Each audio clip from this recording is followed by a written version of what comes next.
கர்த்தருடைய நாமத்திற்கு மகிமை உண்டாகட்டும். தொடர்ச்சியாக உங்களோடு கூட ஆண்டவராகிய இயேசு கிறிஸ்துவினுடைய ஒவ்வொரு பரிமாணங்களாக பேசிக் கொண்டு வருகிறேன். ஆண்டவராகிய இயேசு கிறிஸ்து வல்லமை உள்ளவர். அவருடைய வல்லமையை குறித்து, அவருடைய ஜீவன், அவருடைய சத்தியம், அவர் நமக்குள்ளாக எப்படி சத்தியம் உள்ள தேவனாக இருக்கிறார். கடைசியாக நான் அதை பற்றி பேசினேன். கிறிஸ்து அவர் சத்தியம் உள்ள தேவன், மேலானவர். இப்படி அநேக காரியங்களை உங்களோடு கூட நான் பேசிக்கொண்டு வருகிறேன். இந்த நாளிலே நாம் பார்க்க போகிறது, ஆண்டவராகிய இயேசு கிறிஸ்து மேற்கொள்ளுகிறவராக, சகலவற்றையும் ஜெயம் எடுக்கிறவராக, கிரைஸ்ட் தி ஓவர்கமர், எல்லாவற்றையும் மேற்கொள்ளுகிற தேவனை நாம் ஆராதிக்கிறோம். சந்தோஷப்படுறீங்களா அதற்காக? ஆமாம். நம்ம தோற்று போன ஒரு தேவனையோ ஏதோ சும்மா பேரில் ஏதோ எழுதி வச்சு சும்மானா அவரை ஏதோ ஒரு சாமியை கும்பிட்டுட்டு வருவோம் ஞாயிற்றுக்கிழமையானா அப்படின்றதுக்காக நம்ம இல்லை. உண்மையாலுமே நாம் ஆராதிக்கிறதான தேவன் சகலவற்றையும் மேற்கொள்ளுகிறவர். ஹல்லேலூயா சொல்லுங்க. சகலவற்றையும் என்ன பண்றாருங்க? கொஞ்சம் சத்தமா சொல்லுங்க. சகலவற்றையும் மேற்கொள்ளுகிறவர். சரிங்களா? அந்த நிச்சயமும் நம்பிக்கையும் நமக்கு இருந்தா நம்ம இந்த நாட்களிலே நம்ம சோர்ந்து போக மாட்டோம். சோர்வு, கலக்கம், பயம் அப்படின்றது எல்லாருக்குமே நம்முடைய வாழ்க்கையில் வர்ற ஒரு காரியம் தான், இல்லைங்களா? அதாவது அது தவிர்க்க முடியாத ஒரு விஷயம். ஆனால் அந்த சூழ்நிலைகளிலும் அந்த மாதிரி நேரங்களிலும் நம்முடைய நம்பிக்கை என்னன்றது தான் ரொம்ப ரொம்ப முக்கியம். இப்போ நான் தேவனுடைய பிள்ளை, ஏசப்பாவை ஏற்றுக்கொண்டேன் அப்படின்னு நான் சொல்றதுலையோ, சர்ச்சுக்கு வர்றதுலையோ, வெளியில் இருக்கிற மக்களுக்கோ இல்லை என்னை சுற்றி இருக்கிறவங்களுக்கோ சும்மானா ஒரு அடையாளம் வேணா இருக்கலாம், அவ்வளோதான். இவன் சர்ச்சுக்கு ஞாயிற்றுக்கிழமை ஆனால் ஒரு சர்ச்சுக்கு போவாருங்க, இவங்க நம்மளை மாதிரி இதெல்லாம் கலந்துக்க மாட்டாங்க, இவங்கெல்லாம் அவங்களுடைய விஷயத்தை பார்த்துக்குவாங்க, அவங்களுக்கு ஏதாவது கூடுகைன்னா அவங்க சர்ச்சிலேருந்து வருவாங்க, இந்த மாதிரி முறைமைகள் மாறிவிட்டது, நம்மளை மாதிரி பழக்க வழக்கம் கிடையாது. இந்த மாதிரி வெளிப்படையான அடையாளங்கள் தான் நம்மளையும் மற்றவங்களுக்கும் வித்தியாசமாக இருக்கிறது. ஆனால் அது அந்த அடையாளத்தை ஏற்படுத்துறதுக்காக நம்ம சர்ச்சுக்கு வரல. அந்த அடையாளம் முக்கியமான ஒரு அடையாளமாக மக்கள் பார்க்கறதுக்காக நம்ம சர்ச்சுக்கு வரல. இன்ஃபேக்ட் நம்ம அதற்காக இயேசுவையே ஏற்றுக்கொள்ளலை. நம்ம இயேசுவை எதற்காக ஏற்றுக்கொண்டோம், இல்லை இயேசு நம்மளை எதற்காக தெரிந்து கொண்டாருன்னா, இந்த உலகத்தில் வெறும் வெளிப்பிரகாரமாக இப்படிப்பட்ட ஒரு மாற்று வாழ்க்கை, ஒரு டிஃப்ரெண்ட் லைஃப் ஸ்டைல், வேறு விதமான வாழ்க்கை முறையை வாழணும். எல்லாரும் ஒரே வாழ்க்கை வாழ்றாயா, வா உன்னைய வேற ஒரு வாழ்க்கை முறைக்கு நான் கூட்டிட்டு போறேன்னு சொல்லி ஒரு டிஃப்ரென்ஸ் உண்டு பண்றதுக்காக கிடையாது. ஏன்னா இன்னைக்கு இருக்கிறதான சமுதாயம் எப்படி இருக்கு அப்படின்னு சொல்லி சொன்னா, எல்லாத்தையுமே வித்தியாசமா பண்ணா எல்லாரும் நம்மள என்ன பண்ணுவாங்க, திரும்பி பார்ப்பாங்க, இல்லையா? ஹேர் ஸ்டைல்ல இருந்து ஆரம்பிச்சு சாப்பாட்டு முறை, ட்ரெஸ்ஸிங் சென்ஸ் எல்லாமே வித்தியாசமா பண்ணணும். பண்ணா நம்மள என்ன பண்ணுவாங்க, எல்லாரும் திரும்பி பார்ப்பாங்க. அதற்காக நம்ம இங்க ஆலயத்துக்கு வரல, அதற்காக நம்ம இயேசுவையும் ஏற்றுக்கொள்ளல, இயேசு நம்மளையும் தெரிந்து கொள்ளல. ஏசப்பா ரொம்ப பிரதானமா நம்மளை தெரிந்து கொண்டது எதற்காக? முதல் காரணம் ஃபர்ஸ்ட் புரிஞ்சுக்கோங்க, நம்ம அவருடைய பிள்ளைகளா மாற்றணும்னு சொல்லி அவர் நம்மளை தெரிந்து கொண்டிருக்கிறார். அடுத்து ரொம்ப முக்கியமா, இந்த உலகத்துல என்ன சூழ்நிலை வந்தாலும் இவங்க அசைக்கப்படாம உறுதியா இருக்கணும்ன்றது தேவனுடைய திட்டம். இதுதான், இதற்காக தான் நம்ம அழைக்கப்பட்டிருக்கிறோம். பிரச்சனை மற்றவனுக்கு வருது, எனக்கு வரக்கூடாதுன்றதெல்லாம் கிடையாது. அப்படி யாராவது போதிச்சாங்கன்னா அது தவறான போதனை. ஏன்னா ஏசப்பாவே சொன்னாரு, உலகத்தில் உங்களுக்கு உபத்திரவங்கள் உண்டு. ஆனால் அடுத்த வார்த்தையை நம்ம மறந்துடுறோம். அதை மாத்திரம் தான் நம்ம சொல்லிட்டு இருக்கிறோம். உபத்திரம் இருக்குன்னு ஏசப்பா சொன்னாருங்க, உபத்திரமாக வருதுங்க, அது மாத்திரம் தான் புலம்புறோம். ஆனால் அடுத்து என்ன சொல்றாரு? நான் உலகத்தை, திடன் கொள்ளுங்கள், நான் உலகத்தை ஜெயிக்க போகிறேனா? சொல்லுங்க, ஜெயித்தேன். அப்போ நம்மளுடைய நம்பிக்கை, நம்மளுடைய கான்ஃபிடன்ஸ், நம்ம எதுல தான் வித்தியாசமா இருக்கிறோம் தெரியுங்களா? எந்த சூழ்நிலை வந்தாலும் எப்படியா இந்த மனுஷன் கல்லு மாதிரி அப்படியே நிக்கிறாரு, யா பாரியா அப்படின்னு சொல்லி மனுஷன் பேசுகிற அளவுக்கு எந்த சூழ்நிலையிலும் ஜெயமுள்ள ஒரு இருதயம், அசைக்கப்படாத ஒரு இருதயம், கடினமான இருதயம் கிடையாது. அது தேவனுக்கு விட்டு கொடுக்கிற இருதயமும் தேவனை சார்ந்து கொள்ள இருதயமும் தான் நம்மளுடைய வாழ்க்கை முறையாக இருக்கிறது. ஹல்லேலூயா. இதற்காக தான் நம்ம அழைக்கப்பட்டிருக்கிறோம். சர்ச்சுக்கு சும்மா வர்றதுக்காகவும், வெளிப்படையா ட்ரெஸ்ஸை போட்டுக்கிட்டு ஒரு கிறிஸ்தவன்ற வேஷம் போட்டுக்கிறதுக்காகவும், மற்றவர் செய்கிற சடங்குகளை செய்யாமல் இருக்கிறனால நமக்கு ஏதோ ஒரு சேஞ்ச் காமிக்கணுன்றதுக்காகலாம் நம்ம இங்கே வரல. அதற்காக ஏசப்பா நம்மள அழைக்கல. அந்த மாதிரி எந்த வசனமும் பைபிள்லையும் கிடையாது. உலகத்தோடு ஒத்து போகக்கூடாதுன்னு இருக்குது. ஆனால் ரொம்ப முக்கியமாக அடிப்படையாக இந்த மாற்றம் எங்கேருந்து வருதுங்க? என் மனதில் இருக்கிறதான ஒரு அசைக்கப்படாத ஒரு நம்பிக்கை, அசைக்க முடியாத ஒரு உறுதி, இதிலிருந்து தான் என்னுடைய வாழ்க்கை கட்டப்பட்டிருக்கிறது. ஒருவேளை என்னுடைய இருதயத்தில் இருக்கிற நம்பிக்கையை சார்ந்து கிறிஸ்துவ வாழ்க்கை நான் வாழலைன்னா நீங்களும் நானும் கிறிஸ்தவர்களா வாழ்ந்து வேஸ்ட், பிரயோஜனமே கிடையாது. இப்ப நம்மளுடைய வாழ்க்கை எதனுடைய அடிப்படையில் இருக்கிறதுங்க?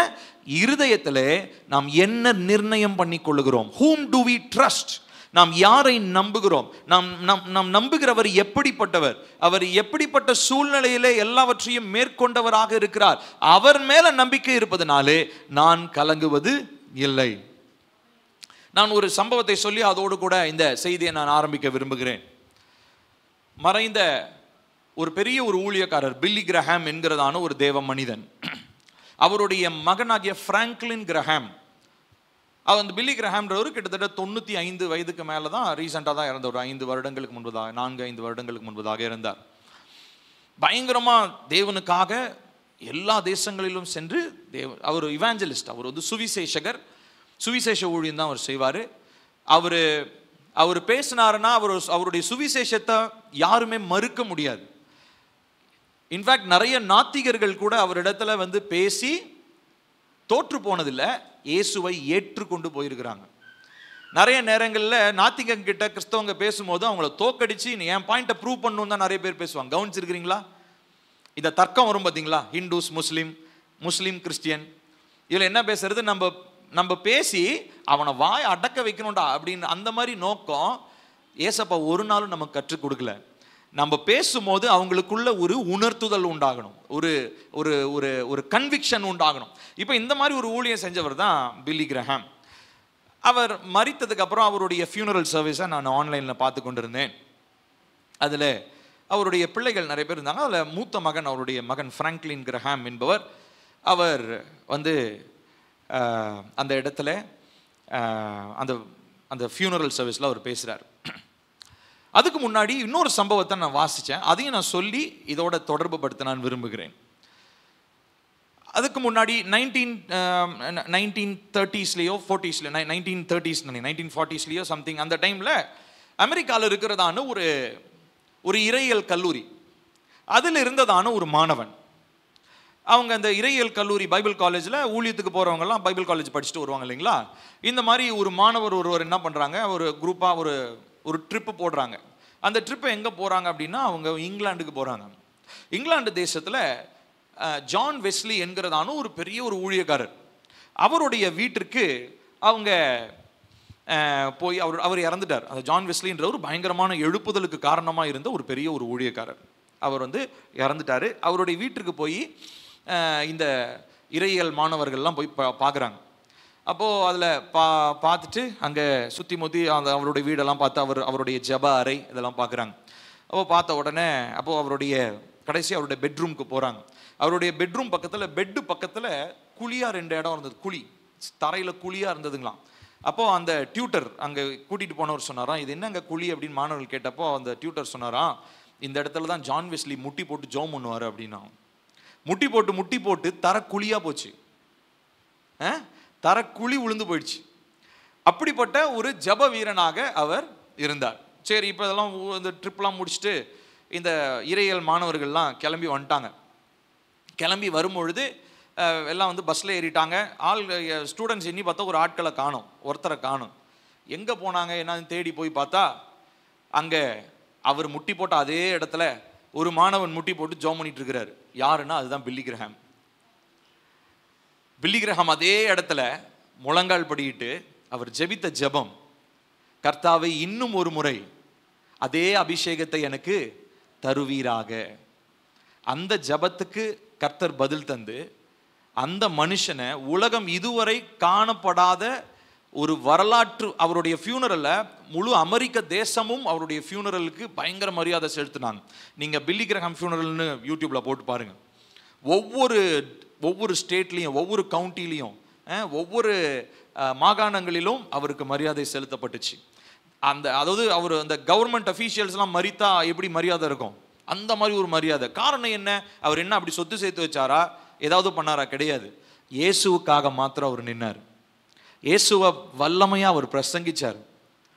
இப்போ அந்த மனிதன் அவருடைய வாழ்நாள் முடிந்து அவர் அவர் அவர் மரித்து விட்டார். அவருடைய மகன் அந்த ஃபியூனரல் சர்வீஸில் வந்து சொல்கிற ஒரு காரியம், என்னுடைய தகப்பனை குறித்து நான் நிறைய காரியங்களை நான் பேசலாம், ஆனால் ஒரே ஒரு விஷயத்தை நான் சொல்ல ஆசைப்படுறேன். அவருடைய ஃபுல் ஸ்பீச்சை நீங்கள் கேட்டு பாருங்க. அவர் சொல்வார், என்னுடைய அப்பா எந்த விஷயத்துலையுமே தோற்று போனதை, அதாவது தோற்று போனதாக நான் பார்த்ததே இல்லை அப்படின்னு சொல்லி அவர் சொல்வார். உடனே அவரே அடுத்த கேள்வி, அப்போ வாழ்க்கையில் அவருக்கு தோல்வியே வரலையான்னு சொல்லி நீங்கள் யோசிக்கலாம். அவருக்கு நிறைய போராட்டங்களும் தோல்விகளும் வந்தது. ஆனால் ஒரு நாளும் அந்த தோல்வியை அவர் தன்னுடைய மனதிற்குள்ளாக ஏற்றுக்கொள்ளாம, எப்பயுமே எங்கள் வீட்டில் அவருடைய கான்ஃபிடன்ஸ் என்ன ஆனாலும் அவர்கிட்ட இருந்து தான் எங்கள் முழு குடும்பத்திற்கும் ஒரு உற்சாகம் வரும். அவர்கிட்ட இருந்ததான அந்த தேவனுடைய அந்த அந்த நிறைவு, அவரை நாங்கள் பார்க்கும்போது எங்கள் குடும்பமே உடஞ்சி போயிருந்தாலும் எங்கள் அப்பாவை பார்த்த உடனே எங்கள் முழு குடும்பத்திற்கும் ஒரு சந்தோஷம் வந்துடும். எங்கள் அப்பாவை பார்த்த உடனே எங்கள் முழு குடும்பத்திற்கும் ஒரு ஆறுதல் வந்துடும். அந்த நேரத்தில் எங்களுக்கு என்ன தேவையோ அது எங்கள் அப்பா இருந்தாலே போதும். இதுதான் சின்ன வயசுலேருந்து எங்கள் அப்பாவை பற்றி நான் கற்றுக்கிட்ட காரியம்னு சொல்லி ஃப்ராங்க்லின் கிரஹாம் சொல்கிறாரு. இப்போ நான் எதற்காக உங்களுக்கு இதை நான் சொல்கிறேன் அப்படின்னா, தேவனை அறிந்த மனிதர்கள், தேவனோடு நெருங்கி வருகிறதான மனிதர்கள் இவ்விதமாக தேவனுடைய அந்த வெற்றி சிறந்த அவருடைய அந்த கிங்டம் லைஃப் ஸ்டைல், ராஜ்யத்தினுடைய வாழ்க்கை முறையை வெளிப்பிரகாரமாக இல்லாமல் உள்ள தன்னுடைய இருதயத்திற்குள்ளாக நடைமுறைப்படுத்தி அதற்கு கீழ்ப்படிந்து உள்ளத்தின் ஆழத்திலிருந்து நாம் யாரை ஆராதிக்கிறேன், யாரை பணிந்து கொள்ளுகிறேன், என்னுடைய தேவன் யார் என்கிறதான ஒரு நிச்சயமான உறுதி உள்ளத்திலே ஆழமாய் கட்டப்பட்டிருக்கும் பொழுது நாம் எந்த விஷயத்திலும் எந்த சூழ்நிலையிலும் நாம் அசைக்கப்படுவதே இல்லை. ஆமென். கர்த்தருடைய வார்த்தை சொல்லுது, பெரிய மழை வந்தாலும், பெரிய புயல் அடித்தாலும், மலையெல்லாம் பெயர்ந்து கடலிலே தள்ளுண்டு போனாலும் நான் பயப்பட மாட்டேன். காரணம், என் தேவன் என்னோடு கூட இருக்கிறார். இது எங்க இருக்குது? இது எதனால எனக்கு வந்துச்சு? நான் வாழ்ற வாழ்க்கை முறையா, வெறும் சர்ச்சுக்கு வர்றனாலயா? இல்லை, என்னுடைய இருதயத்தில் இருக்கிறதான அசைக்க முடியாத ஒரு அஸ்திபாரம். ஹல்லேலூயா. இன்றைக்கு அதை குறித்து தான் பார்க்க போகிறோம். ஜீசஸ் தி ஓவர்கமர், கிறிஸ்து மேற்கொள்ளுகிறவர். வாசிப்போம் வெளிப்படுத்தின விசேஷம் 17வது அதிகாரம் 14வது வசனம். வெளிப்படுத்தின விசேஷம் 17:14.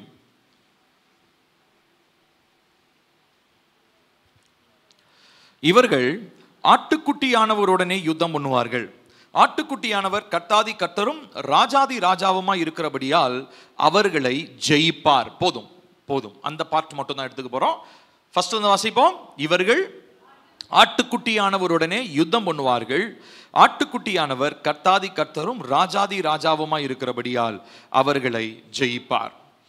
இப்போ ஆண்டவராகிய இயேசு கிறிஸ்து அவர் அநேக காரியங்களில் ஜெயம் எடுத்து மேற்கொண்டவராக அவர் இந்த நாளிலே ராஜாதி ராஜாவாக சிங்காசனத்தில் வீற்று கொண்டிருக்கிறார். அல்லேலூயா, ஆமென். ஆனால் அதில் முக்கியமாக இருக்கிற ஒரு 5 காரியங்களை உங்களோடு கூட இந்த நாளில் நான் பகிர்ந்து கொள்ள போகிறேன். இந்த பிரசங்கத்தை கேட்டு இந்த இடத்தை விட்டு நீங்கள் போகும்போது உங்களுடைய இருதயத்தில் ஒரு ஆழமான ஒரு உணர்த்துதல் இருக்கணும். நான் ஆராதிக்கிற தேவன் எப்படிப்பட்டவர், நான் நம்பிக்கை வைத்திருக்கிற என்னுடைய இயேசு அவர் எப்படிப்பட்டவர்ன்றதை நீங்கள் புரிஞ்சுக்கிட்டீங்கன்னா எந்த சூழ்நிலையிலும் நாம் கலங்க வேண்டிய அவசியம் இல்லை. சொல்லுவாங்களா, என்னதான் ஆனாலும், தலைக்கு மேலேயே வெள்ளம் போனாலும் கலங்க வேண்டிய அவசியம் இல்லை. ஏன்னா அவர் சகலவற்றையும் மேற்கொள்ளுகிறவர். ஆமென். சகலவற்றையும் ஜெயம் கொள்ளுகிறவர். 5 முக்கியமான காரியங்களை உங்களோடு கூட நான் பேசி இந்த செய்தியை நிறைவு செய்ய விரும்புகிறேன். முதலாவதாக, சாத்தானின் தலையை நசுக்கி மேற்கொள்ளுகிறவர். The Jesus who bruised the serpent's head.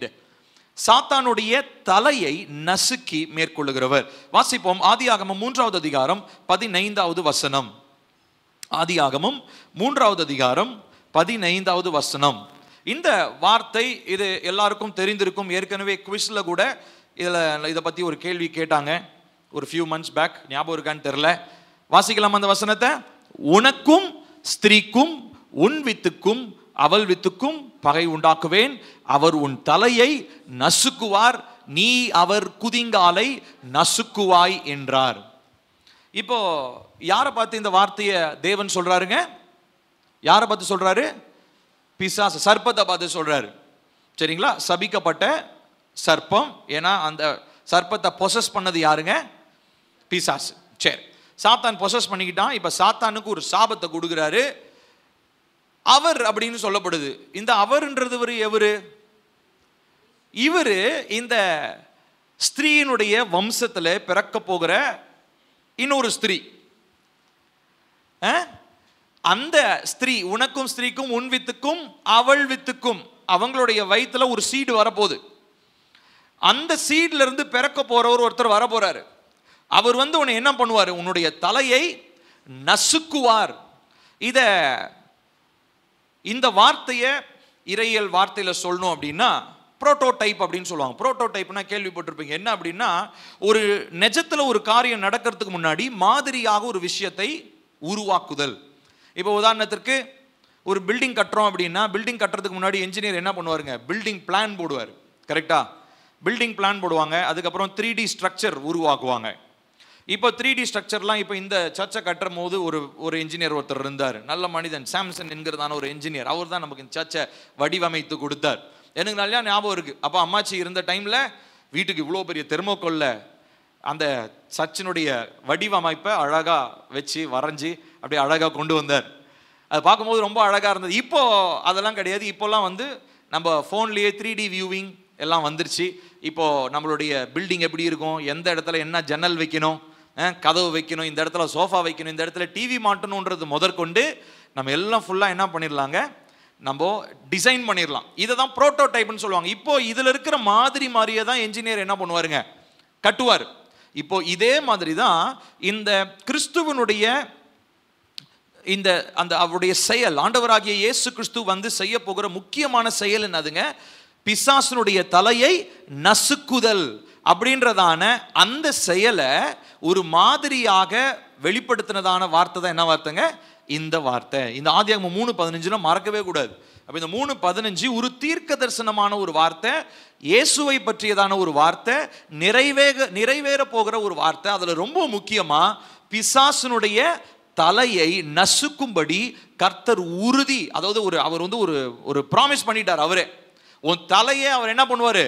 நசுக்குவார். நிச்சயம் அது நடக்கும்யா அப்படின்னு சொல்லி தேவன் அந்த நாட்களிலே அதை முடிவு பண்ணிட்டார். அடுத்து என்ன போட்டிருக்குங்க? அவர் உன் தலையை நசுக்குவார், நீ அவர், ஆமா, அதாவது நீ அவரை லைட்டா அவரை டச் பண்ணலாம். குதிங்கால்னு என்ன அர்த்தங்க? லைட்டா அவருக்கு காயம் ஏற்படும். ஆனா நீ அவர் தலை அளவுக்குலாம் நீ என்ன பண்ண முடியாது, போக முடியாது. ஏன்னா அவருடைய காலுக்கு கீழே தான் உன் தலை இருக்க போகுது. இப்போ இது எங்க நடந்துச்சு, எங்க நிறைவேறுனுச்சு? வாசிப்போம். கலாத்தியர் 4வது அதிகாரம் 4வது வசனம். கலாத்தியர் 4:4 எடுத்துட்டீங்களா? வாசிப்போம்.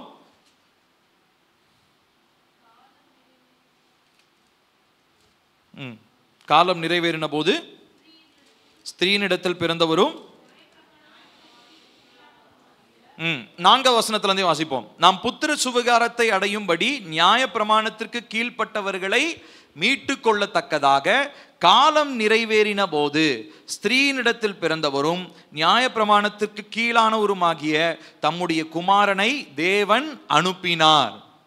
இங்க இதுதான் காலம் நிறைவேறின பொழுது. அதுதான் இப்போ தேவன் ஒரு காலத்தை முன்குறிச்சிட்டார். நிறைய நேரங்கள்ல நான் யோசிச்சிருக்கேன், ஜீசஸ் ஒருவேளை நம்ம டைம்ல பிறந்திருந்தாருன்னா எப்படி இருந்திருக்கும்? நீங்க யோசிச்சிருக்கிறீங்களா? நான் யோசிச்சிருக்கேன். நல்ல வேளை அவர் பிறக்கல. ஏன்னா நம்மளாம் ஆன்லைன் ஸ்ட்ரீமிங் தான் பார்த்துருப்போம். Jesus teaching online live streaming. அதுக்கு முன்னாடியும் அவர் பிறக்கல, ரொம்ப முன்னாடியும் அவர் பிறக்கல, ரொம்ப லேட்டாகவும் அவர் பிறக்கல, கரெக்டா ஒரு டைமுக்கு பிறந்தார். இது பாருங்க, இது தேவனால முன்குறிக்கப்பட்ட ஒரு காலம். அதுதான் காலம் நிறைவேறின போது. அப்போ ஒரு ஃபுல்ஃபில்மெண்ட்காக தேவன் வெயிட் பண்ணிட்டு இருந்தார். அந்த காலம் நிறைவேறுச்சுங்களா? அப்போ ஸ்திரீனிடத்தில் பிறந்தவரும். இந்த ஸ்திரீ யாரு? மரியாள். இந்த ஸ்திரீ எங்க வாக்கு பண்ணப்பட்டாங்க? ஆதியாகமம் 3:15 வாக்கு பண்ணப்பட்ட அந்த ஸ்திரீ நியாயப்பிரமாணத்திற்கு கீழானவரும் தம்முடைய குமாரனை, கீழானவருமாகிய தம்முடைய குமாரனை தேவன் அனுப்பினார். இப்ப இவர் தான் என்ன பண்றாரு அப்படின்னு சொல்லி சொன்னா, சத்ருவினுடைய தலையை நசுக்குகிறவராக அவர் இருந்தார். பாருங்க, ரோமர் 16வது அதிகாரம், நிறைய வசனங்களை சொல்ல போறேன், வேகமா எடுத்துக்கொள்ளுங்க. ரோமர் 16வது அதிகாரம் 20வது வசனம். சமாதானத்தின் தேவன் சீக்கிரமாய், வாசிப்போம், சாத்தானை உங்கள் கால்களின் கீழே நசுக்கி போடுவார். என்னங்க இது? அவர் நசுக்கிட்டாரு, அவர் வேலையை அவர் செஞ்சிட்டாரு, தலையை நசுக்கிட்டாரு. ஆனால் இன்னும் அதற்குள்ள இருக்கிறதான மிச்சம் இருக்கிறதான உயிர், அதோடைய ஜீவன்ல இன்னும் கொஞ்சம் நெண்டிக்கிட்டு நெளிஞ்சிக்கிட்டு இருக்குது. அதனால அதை என்ன பண்றாருங்களா, இப்ப யார் அதை மிதிக்கணுமா சொல்லுங்களேன். எங்க யாருங்க அதை மிதிக்கணும்? என்னங்க போட்டிருக்குது? சீக்கிரமாய் சாத்தானை, இயேசுவின் காலா நம்ம காலா? நம்ம காலு, நம்ம கால்களின் கீழே நசுக்கி போடுவார். அப்ப ஏசப்பா எல்லாம் சிலுவையில செஞ்சு முடிச்சிட்டாருன்னு சொல்றோம் இல்லையா? செஞ்சு முடிச்சாரு தான், தலையை நசுக்கிட்டாரு. ஆனா எனக்கு சின்ன வயசுல பள்ளியை பார்த்தா அடிக்கணும்னு ரொம்ப ஆசையா இருக்கும். எங்க அம்மா சொல்லுவோம், டே பள்ளி அடிச்சா தலைவலிக்கு உண்டானுவாங்க. நானும் அடிச்சு ட்ரை பண்ணியிருக்கேன், ஒரு நாளும் தலைவலி வந்தது இல்லை எனக்கு. இன்ஃபேக்ட் பள்ளி கத்துறதை கேட்டாதான் தலைவலிக்கும் எனக்கு. ஸோ அதனால பள்ளியை பார்த்தாலே எங்கனாலும் அடிச்சு தூக்கிடுறது. அது அடிச்ச உடனே வால் என்ன ஆயிடும்னா துண்டா போயிட்டு கொஞ்ச நேரம் என்ன ஆகிட்டே இருக்கும், நெண்டிக்கிட்டே இருக்கும். அதுக்கப்புறம் அதை தூக்கி வெளியே போட்டுரும் இல்லைங்களா? ஸோ அந்த மாதிரி தான் இது, ஒரு ரெப்டைல் மாதிரி தான் வச்சுக்கோங்களேன். இப்போ சாத்தானுடைய தலையை அவர் என்ன பண்ணிட்டாரு, நசுக்கிட்டாரு. ஆனா இன்னும் கொஞ்சம் இருக்கிற உயிர் என்ன ஆகிட்டு இருக்குதுங்களா, அது நெண்டிக்கிட்டே இருக்குது. இப்போ அதை பவுல் சொல்றாரு, நீங்க உங்க காலு கீழே நீ என்ன பண்ண போறீங்க, உங்களை நீங்க அதை நசுக்க போறீங்க. அது அந்த ஒரு அத்தாரிட்டி, அந்த ஒரு அதிகாரத்தை கர்த்தர் உங்களுக்கு தருகிறார். அந்த வசனத்துல வாசிச்சோம், அவர் உன் தலையை நசுக்குவார், நீ அவர் குதிங்காலை நசுக்குவாய். இப்போ நம்ம கையில கர்த்தர் கொடுத்திருக்கிற அதிகாரம் என்னங்க, நம்ம அவனுடைய மற்ற கிரியைகளை நசுக்கி போடுகிற காலங்களாக இது இருக்கிறது. ஹல்லேலூயா. எதனால பிசாசை நம்ம தைரியமா எதிர்த்து நிற்கிறோம்? ஏன்னா ஏற்கனவே தலையை ஒருவர் நசுக்கி விட்டார். ஹல்லேலூயா. இப்ப நம்ம சத்ருவை எதிர்த்து நிற்கும் போது, பிசாசனுடைய போராட்டம் ரொம்ப நெருக்கடியா வரும் பொழுது நமக்குள்ள ஒரு கன்விக்ஷன் இருக்கணும், பார்த்து சிரிக்கணும், நம்ம சந்தோஷமா இருக்கணும். எப்படியா இவ்வளவு கஷ்டத்துல பிசாசு போராட்டம் இவ்வளவு இருக்கு, எப்படி இவ்வளவு சந்தோஷமா இருக்கிற? ஏன்னா எனக்கு தெரியும், என் ஏசப்பா பிசாசனுடைய தலையை நசுக்கி போட்டுட்டாரு. இப்போ அவன் செய்யற இந்த பித்தலாட்ட வேலையெல்லாம் சும்மா சின்ன சின்ன விஷயம் தான். அதை என் காலுக்கு கீழே கொண்டு வர்றதுக்கும் எனக்கு என்ன கொடுத்திருக்கிறாரு, அதிகாரத்தை அவரு கொடுத்திருக்கிறாரு. ஆகையினாலே பிசாசனுடைய போராட்டங்களை கண்டு நான் என்ன பண்ண போறது இல்லை, துவண்டு போக போவது இல்லை, நான் தோய்ந்து போக போவது இல்லை. ஏனென்றால் பிசாசனுடைய தலையை அவர் நசுக்கி விட்டார். ஹல்லேலூயா. இரண்டாவதா பார்ப்போம், பலவானை கட்டி மேற்கொள்ளுகிறவர். முதலாவது பார்த்தோம், சாத்தானின் தலையை நசுக்கி மேற்கொள்ளுகிறவர். இரண்டாவதா பலவானை கட்டி மேற்கொள்ளுகிறவர். Jesus who binds the strong man and overcomes him. பலவானை கட்டி மேற்கொள்ளுகிறவர். வாசிப்போம், லூக்கா 11வது அதிகாரம் 22 23 வரைக்கும். லூக்கா 11 22 23 வரைக்கும் வாசிப்போம். இல்ல கொஞ்சம் முன்னாடி இந்த வாசிப்போம். 21 பாருங்க. ஆயுதம் தரித்த பலவான் தன் அரண்மனையை காக்கிற போது அவனுடைய பொருள் பத்திரப்பட்டிருக்கும். அவனிலும் அதிக பலவான் வந்து அவனை மேற்கொள்வானே ஆகில் அவன் நம்பியிருந்த சகல ஆயுத வர்க்கத்தையும் பறித்து கொண்டு அவனுடைய கொள்ளை பொருளை பங்கிடுவான். என்னோட இராதவன் எனக்கு விரோதியா இருக்கிறான், என்னோட சேர்க்காதவன் சிதறடிக்கிறான். இப்ப நல்லா கவனிக்கணும், இந்த இடத்துல ஆண்டவராகிய இயேசு கிறிஸ்து, இதுக்கு முன்னாடி இருக்கிற பகுதியை கவனிச்சு பார்த்தீங்கன்னா, பெயல்சபூலின் ஆவியை பிடிச்சிருக்கிற மனுஷன் சொல்லி ஏசப்பாவை குற்றம் சாட்டுவாங்க. அங்க இருக்கிறதான அந்த பரிசேயர் சதுசேயர்லாம். ஆனா அங்க அவங்க கிட்ட கிளாரிட்டிலாம் சொல்லிட்டு இந்த ஒரு காரியத்தை அவங்களுக்கு எக்ஸ்பிளைன் பண்றாரு. ஆயுதம் தரித்த பலவான் தன் அரண்மனையை காக்கிற போது அவனுடைய பொருள் பத்திரப்பட்டிருக்கும், அவனிலும் அதிக பலவான் வந்து. இப்போ இந்த பிசாசை பற்றி சொல்லும் போது அவனை நம்ம என்ன சொல்றோம், அவனுக்கு பல டேர்ம்ஸ் இருக்கு. அவன் பொய்யன், திருடன், அழிக்கிறவன், கொல்லுகிறவன், இப்படி பல பேர் அவனுக்கு இருக்குது, பல புனைப்பெயர்கள் இருக்கிறது. அதுல ரொம்ப முக்கியமானது என்னன்னு சொல்லி பார்த்தீங்கன்னா அவன் பலவான். அதுலயும் பார்த்தீங்கன்னா எக்ஸ்க்ளூசிவா ஒவ்வொருத்தருடைய வாழ்க்கைக்கும் தனிப்பட்ட விதத்தில் ஏற்கனவே பலவானை மேற்கொள்ளுகிறது அப்படின்ற ஒரு தலைப்புல நம்ம செய்தி எடுத்திருக்கிறோம். நம்ம அது நம்முடைய யூடியூப்ல இருக்குது, பைண்டிங் த ஸ்ட்ராங் மேன். இப்போ இந்த பலவான் அப்படின்றவன் ஒவ்வொரு சூழ்நிலையில, ஒவ்வொரு இடத்துல, ஒவ்வொரு குடும்பத்திற்கு ஒரு சில பலவான்களை பிசாசானவன் தன்னுடைய ராஜ்யத்திலிருந்து என்ன பண்ணி வச்சிருக்கிறாங்க, நியமித்து வைத்திருக்கிறான். இது ஆவி மண்டலத்தில் இருக்கிற ஒரு காரியம்.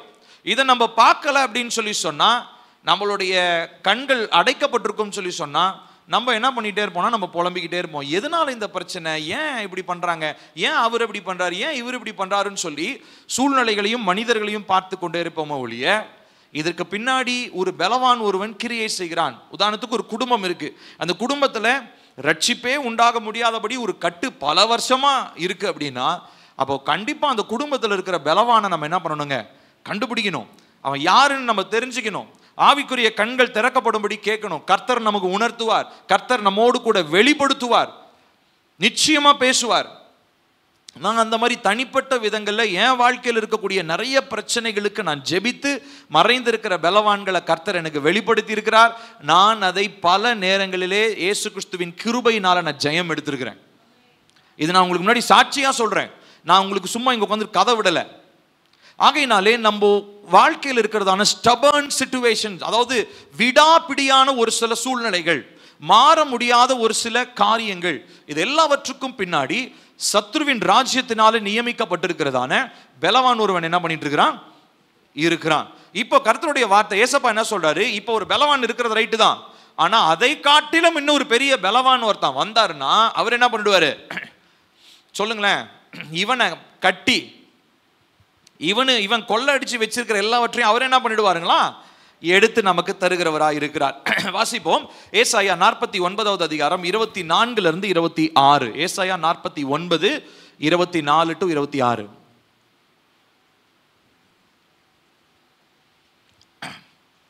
பராக்கிரமன் கையிலிருந்து, சேர்த்து வாசிப்போமா, கொள்ளை பொருளை பறிக்க கூடுமோ, அல்லது நீதியாய் சிறைப்பட்டு போனவர்களை விடுவிக்க கூடுமோ. அடுத்த வசனம், என்றாலும் இதோ பராக்கிரமனால் சிறைப்படுத்தப்பட்டவர்களும் விடுவிக்கப்பட்டவர்களும் பலவந்தனால் கொள்ளையிடப்பட்டதும் விடுதலையாக்கப்படும். உன்னோடே வழக்காடுகிறவர்களோடே நான் வழக்காடி உன் பிள்ளைகளை ரட்சித்துக் கொள்ளுவேன். ஹல்லேலூயா. இங்க இது தீர்க்க தரிசனமாகவே நமக்கு சொல்லப்பட்டிருக்கிறது. இப்ப இந்த பலவானுக்கு மேல ஒருத்தர் இருக்கிறார். ஒருத்தர் வழக்காடுறான்னா அந்த வழக்காடுறவனுக்கு மேல பயங்கர பவர்ஃபுல்லான ஒரு அட்டார்னி ஒருத்தர் இருக்கிறார், வக்கீல் ஒருத்தர் இருக்கிறார், நமக்காக வாதாடுகிறவர் ஒருவர் இருக்கிறார், நமக்காக பலவானை மேற்கொள்ளுகிறதான ஒரு பலவான் ஒருத்தர் இருக்கிறார். அவர் தான் யாருங்க, ஆண்டவராகிய இயேசு கிறிஸ்து. அவர் என்ன பண்றாருங்களா பாருங்க, அவனிலும் அதிக பலவான் வந்து லூக்கா 11:22 அதில பலவான் மேற்கொள்ளனா நம்பியிருந்த சகல ஆயுத வர்க்கத்தையும் பறித்து கொண்டு, அவன் என்னன்னா டூல்ஸ்லாம் யூஸ் பண்ணிட்டு இருக்கிறானோ, ஒருவேளை மைண்ட் பைண்டிங் யூஸ் பண்ணலாம், அதுக்கப்புறமா தீமையின் அம்புகள், மாயை, இச்சை, அப்புறம் வியாதி, இப்படி பல காரியங்களை தேவ பிள்ளைகளுக்கு விரோதமாக ஆயுதமாக என்ன பண்றான், பிசாசு யூஸ் பண்றான். அதில் அவன் யூஸ் பண்ற ரொம்ப முக்கியமான ஒரு ஆயுதம் என்ன தெரியுங்களா, ஏற்கனவே சொல்லியிருக்கேன், பிசாசனுடைய வெப்பன் ஆர்சனல்னு சொல்லுவாங்க. ஆர்சனல்னா ஆயுத கிடங்கு. ஆயுத கிடங்குல இருக்கிற முக்கியமான ஒரு ஆயுதம் என்ன தெரியுங்களா, டைம் தான். உங்களை பிஸியா வச்சுக்கிறது. டைமே இல்லைங்க. இந்த ஒரு வார்த்தை சொன்னீங்கன்னா பிசாசுக்கு எவ்வளோ சந்தோஷமா இருக்கு தெரியுமா, பா இதுதான் ராசா, இதை தான் நான் எதிர்பார்த்தேன் உங்ககிட்ட, வா வா வா வா, சரியான பாதையில் இருக்கிற, டைம் இல்லை நான் சொல்றேன், ஓகே எனக்கு அதுதான் வேணும். இப்போ நம்ம சொல்றோம் பார்த்தீங்களா, நல்லா புரிஞ்சுக்கோங்க, எப்பப்பெல்லாம் உங்க வாயில டைம் இல்லைன்ற வார்த்தை வருதோ அப்பெல்லாம் பிசாசனுடைய தந்திரமான ஒரு ஆயுதம் உங்க மேல இருக்குன்றதை புரிஞ்சுக்கோங்க. அந்த வார்த்தை ஒரு நாளும் நம்ம வாயில வரவே கூடாது. நான் ரொம்ப பிஸிங்க, வேலை இருக்குது, குடும்பம் இருக்குது, பிள்ளை இருக்குது, அது இருக்குது, இது இருக்குது, அதனால எனக்கு தேவனுடைய சமூகத்தில் டைம் ஸ்பெண்ட் பண்ணுறதுக்கெலாம் டைம் இல்லைங்க. சர்ச்சுக்கு வந்துட்டு போகிறதே ஏதோ பெருசுங்க, தனிப்பட்ட விதத்தில் என்னால் ஜாப்லாம் பண்ண முடியாதுங்க அப்படின்னா பயங்கரமான பிசாசின் தந்திரத்தில் மாட்டிட்டு இருக்கோன்னு அர்த்தம். சரி, இப்போ பாருங்க, இந்த மாதிரி பல ஆயுதங்களும் யூஸ் பண்ணுறானா, சகல ஆயுத வர்க்கத்தையும் அவர் என்ன பண்றாருங்க, இயேசு கிறிஸ்து பறித்து கொண்டு, ஏன்னா அவர் அவனை விட பெரிய பலவானா இருக்காரா, அவனுடைய கொள்ளை பொருளை பங்கிடுவான். என்னோட இராதவன் எனக்கு விரோதியா இருக்கிறான், என்னோட சேர்க்காதவன் சிதறடிக்கிறான். இந்த போதனைகளை கேட்டு ஏசப்பா பின்னாடி வராதவன், அதாவது பலவானாகி அவரை பற்றி கொள்ளாதவன் அவருக்கு விரோதியாயிருக்கிறான், என்னோட சேர்க்காதவன் சிதறடிக்கிறான். அப்போ நம்ம ஏசப்பா சொல்றதான இந்த உபதேசத்தை, அவர் கற்றுக் கொடுக்கிற இந்த விஷயத்தை நம்ம ஏற்றுக்கொண்டு தான் ஆகணும். ஏன்னா நம்ம ஏற்றுக்கொள்ளனா அதுக்கு ஆப்போசிட் ஆயிடுவோம். நம்ம நல்லா புரிஞ்சுக்கோங்க, ஏசப்பா அவனுடைய வார்த்தையை நம்ம கேட்கலன்னா நியூட்ரல் கிரவுண்டுன்னு ஒன்று கிடையவே கிடையாது.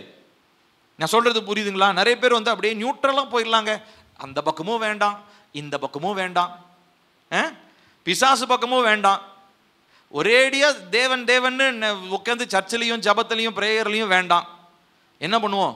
நடுநிலையை அப்படியே புதுசாக போயிடுவோம் அப்படின்றோம். பார்த்தீங்களா? இது பயங்கரமான ஒரு தந்திரம். நம்மளை அறியாமலே நம்மளே ஏமாத்திட்டு இருக்கிறோன்னு அர்த்தம். ஒன்று புரிஞ்சுக்கோங்க, ஆவி நிலையில நியூட்ரல் கிரவுண்டுன்றது கிடையவே கிடையாது. ஒன்று நெகட்டிவ் இல்லை பாசிட்டிவ் தான். சரிங்களா? நியூட்ரல்லாம் இங்கே கிடையவே கிடையாது. ஸோ ஒன்று தேவ ஆவியினால் நடத்தப்படுவீங்க, இல்லை அசுத்த ஆவியினால் அலக்கழிக்கப்படுவீங்க. இது ரெண்டு தான். சரிங்களா?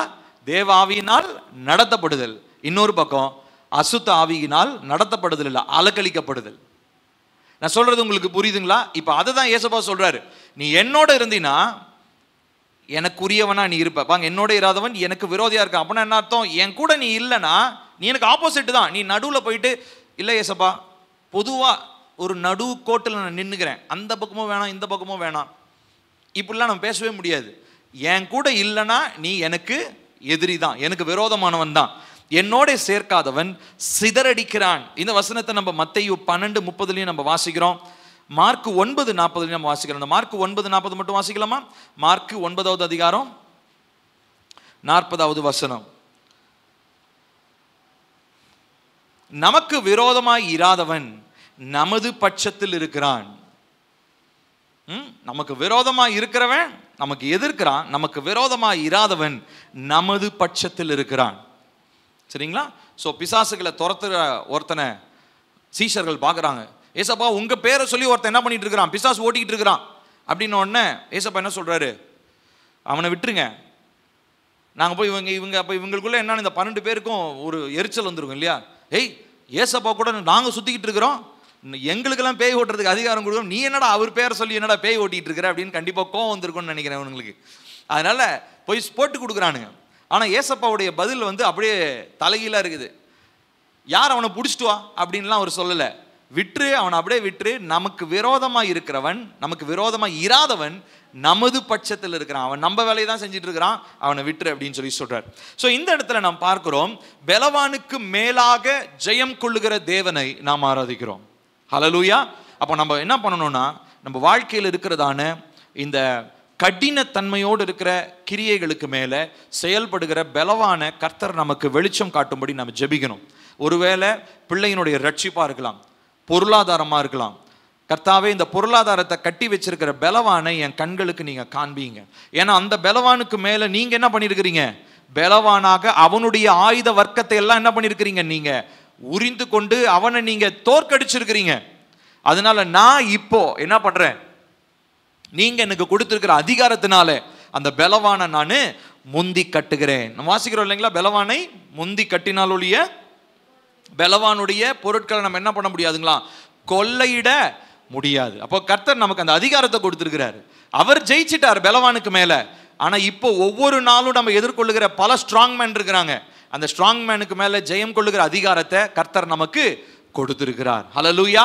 இயேசுவின் நாமம், இயேசுவின் ரத்தம், அவருடைய வார்த்தை என்கிறதான ஆயுதங்களை பயன்படுத்தி நம்ம என்ன பண்றோம், அவனை மேற்கொள்ளுகிறோம். சோ இரண்டாவதா சொன்னேன், பலவானை கட்டி மேற்கொள்ளுகிறதான தேவன். மூன்றாவதாக நாம் பார்க்கிறோம், சாத்தானின் கிரியைகளை அழித்து மேற்கொள்ளுகிற தேவன். Jesus who destroys the works of the devil and overcomes him. சாத்தானின் கிரியைகளை அழித்து மேற்கொள்ளுகிறவர். வாசிப்போம் 1 யோவான் 3வது அதிகாரம் 8வது வசனம். 1 யோவான் 3வது அதிகாரம் 8வது வசனம்.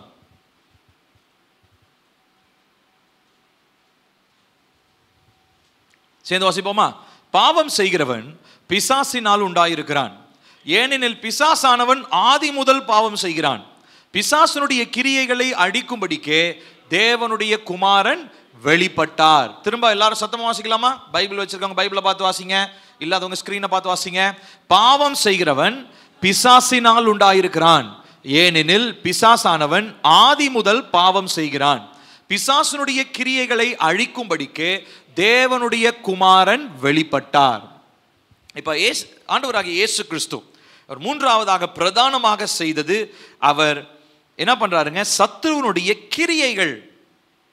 சரி, இப்போ நான் ஒரு கேள்வி கேட்குறேன், கொஞ்சம் யோசிச்சு பதில் சொல்லணும், டக்குன்னு பதில் சொல்லாதீங்க. பிசாசை நம்ம அழிக்க முடியுமா? பிசாசை அழிக்க முடியுமா? முடியாது. பிசாசை அழிக்கிறதுக்குன்னு தேவன் ஒரு காலம் வச்சிருக்கிறார். அந்த காலத்தில் தான் அவனை அழிப்பார். ஆனால் பிசாசனுடைய கிரியைகளை நம்ம என்ன பண்ணலாம்? அழிக்கலாம். நிறைய பேர் இப்படி ஜெபம் பண்ணுவாங்க, பிசாசை நான் கட்டி பாதாளத்தில் அடைக்கிறேன் ஆண்டவரே அப்படின்வாங்க. நம்ம பாதாளத்தில் அடைக்கிற அதிகாரம் நமக்கு கிடையாது. நம்ம என்னதான் நீங்கள் இயேசுவின் நாமத்தினால ஜெபம் பண்ணாலும் பிசாசு பாதாளத்துக்கெல்லாம் போக முடியாது. சரிங்களா? அப்படிலாம் ஜெபம் பண்ணால் பிசாசு நம்மளை பார்த்து சிரிப்பான், டேய் உனக்கு கொடுத்துருக்கிற அதிகாரத்தை மீறி ஓவராடி ஜெபம் பண்ணிட்டு இருக்கிற அப்படின்னு சொல்லி. சரிங்களா? நமக்கு அந்த அதிகாரம் கிடையாது. பாதாளத்தை அடைக்கிறதோ, பிசாசை சுட்டரிச்சு கொல்றதோ, அதாவது ஒன்ஸ் ஃபார் ஆல் முடிச்சு கட்டிடலாம் அவனை அப்படின்னு சொல்லிட்டு நீங்கள் பயங்கரமாக ஃபாஸ்டிங் போடலாம் ஜெபம் பண்ணாதீங்க. அதெல்லாம் நடக்காது. நம்ம என்னதான், நமக்கு என்ன வரைக்கும் தான் லிமிட் கொடுத்துருக்கிற ஹியூமன் லெவலில் நமக்கு என்ன அதிகாரம் தான் இருக்குங்க? அவனுடைய கிரியைகளை அழிக்கலாம். கிரியைகளை எப்படி அழிக்கலாம்? ஒட்டு மொத்தத்துக்கு அழிக்கலாம், எவ்வளோ வேணா அழிக்கலாம். ஆனால் டைரக்டாக நம்ம என்ன பண்ண முடியாதுன்னா, அவனை ஹெட் ஆன், அதாவது என்னன்னா நேருக்கு நேர் நின்று வாயா ஒத்தைக்கு ஒத்த பார்த்துடலாம் அப்படின்லாம் நம்ம பண்ண முடியாது. ஏன்னா அந்த வேலை ஏசப்பா செஞ்சுட்டார், அந்த வேலை நம்ம செய்யக்கூடாது.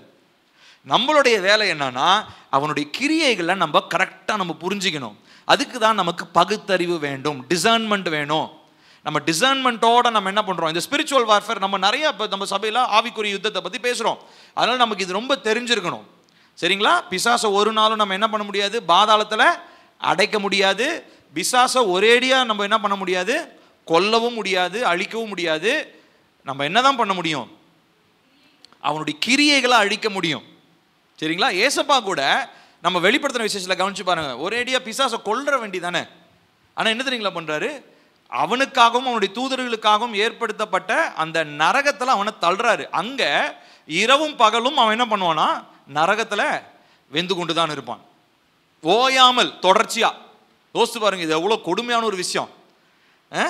ஓயாமல் ஒரு ஒரு ஒரு வேதனையும் ஒரு இதுவும் நெருப்பு மேலேயே எரிஞ்சிக்கிட்டு, அதாவது எரிஞ்சு சாம்பலாகவும் மாட்டாங்க, நிற்கவும் நிற்காது, வெந்துக்கிட்டே இருந்தால் எப்படி இருக்கும்? இதுதான் நரகத்தினுடைய கொடுமை.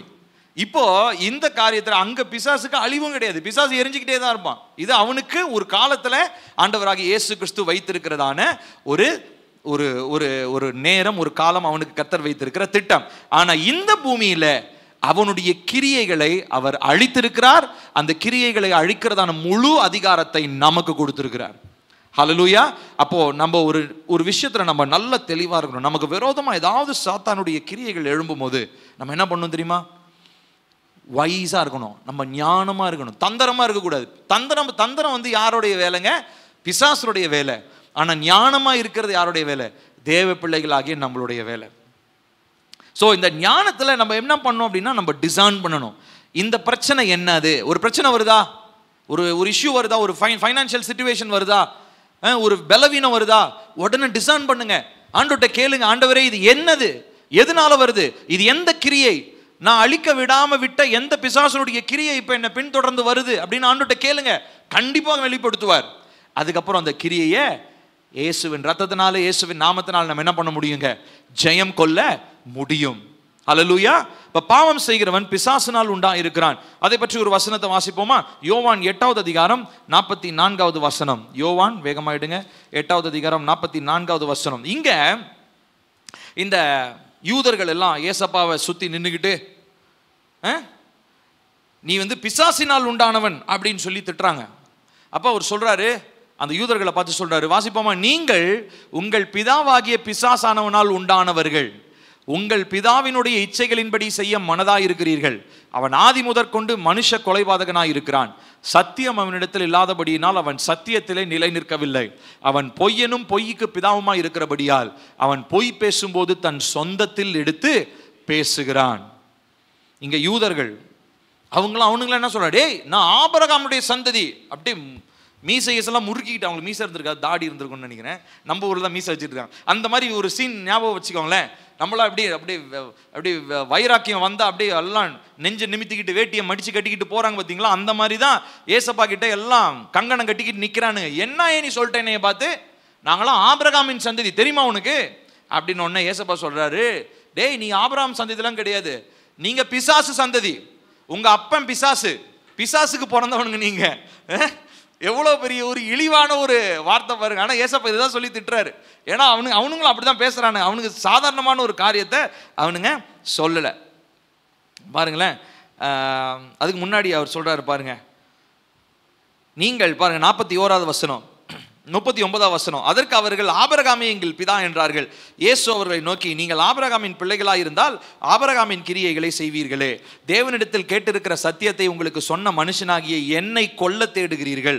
ஆபிரகாம் இப்படி செய்யவில்லையே, நீங்கள் உங்கள் பிதாவின் கிரியைகளை செய்கிறீர்கள் என்றார். அதற்கு அவர்கள், நாங்கள் வேசித்தனத்தினால் பிறந்தவர்கள் அல்ல, ஒரே பிதா எங்களுக்கு உண்டு, அவர் தேவன் என்றார்கள். இயேசு அவர்களை நோக்கி, தேவன் உங்கள் பிதாவாய் இருந்தால் என்னிடத்தில் அன்பாயிருப்பீர்கள், ஏனெனில் நான் தேவனிடத்திலிருந்து வந்திருக்கிறேன், நான் சுயமாய் வரவில்லை, அவரே என்னை அனுப்பினார். என் வசனத்தை நீங்கள் ஏன் அறியாமல் இருக்கிறீர்கள், என் உபதேசத்தை கேட்க மனதில்லாது இருக்கிறதுனால அல்லவா. இப்படி சொல்லிட்டு தான் சொல்றாரு, உங்களுடைய அப்பா யாரு? பிசாசு. அதனாலதான் நான் சொல்றதை உங்களால என்ன பண்ண முடியல, கேட்க முடியல. அப்ப கர்த்தருடைய வார்த்தைக்கு முதலாவது நாம் செவி சாய்த்து அவருடைய பாதையில நம்ம நடக்கும்போது நம்ம அவருடைய பிள்ளைகளாக நம்ம அலைன்மெண்ட்குள்ள, அதாவது அந்த ஒரு இணைப்புக்குள்ள, அந்த ஒரு வழியில நம்ம வந்துடுறோம். அதுக்கப்புறம் ஆண்டவர் நம்மளை என்ன பண்றாருன்னா, நம்மளை முதிர்ந்த பிள்ளைகளாக நம்மளை மாற்றுகிறார். மெச்சோர் சில்ட்ரன், முதிர்ந்த கனியுள்ள ஒரு வாழ்க்கை வாழும்படி, தேவனுக்கு பிரயோஜனமுள்ள ஒரு வாழ்க்கை வாழும்படி ராஜ்யத்தின் பிள்ளைகளாக கர்த்தர் நம்ம என்ன பண்றாருங்க, உருவாக்கி நம்மை அழகுபடுத்துகிற தேவனாக அவர் இருக்கிறார். ஸோ இவர் எதுக்காக நம்மளை இப்படி பண்றாருங்க, பிசாசுடைய கிரியைகளை மேற்கொள்வதற்கான அதிகாரத்தை கர்த்தர் நமக்கு கொடுக்கிறார். அதே யோவான் 16வது அதிகாரத்துல 11வது வசனத்தை பாருங்களேன், வாசிப்போம். இங்க பரிசுத்த ஆவியானவரை குறித்து ஏசப்பா சொல்றாரு 16:11, இந்த உலகத்தின் அதிபதி நியாயம் தீர்க்கப்பட்டதினாலே நியாய தீர்ப்பை குறித்தும் கண்டித்து உணர்த்துவார். அப்ப இந்த பூமிக்கு வந்து இந்த உலகத்தின் அதிபதி யாரு? பிசாசு.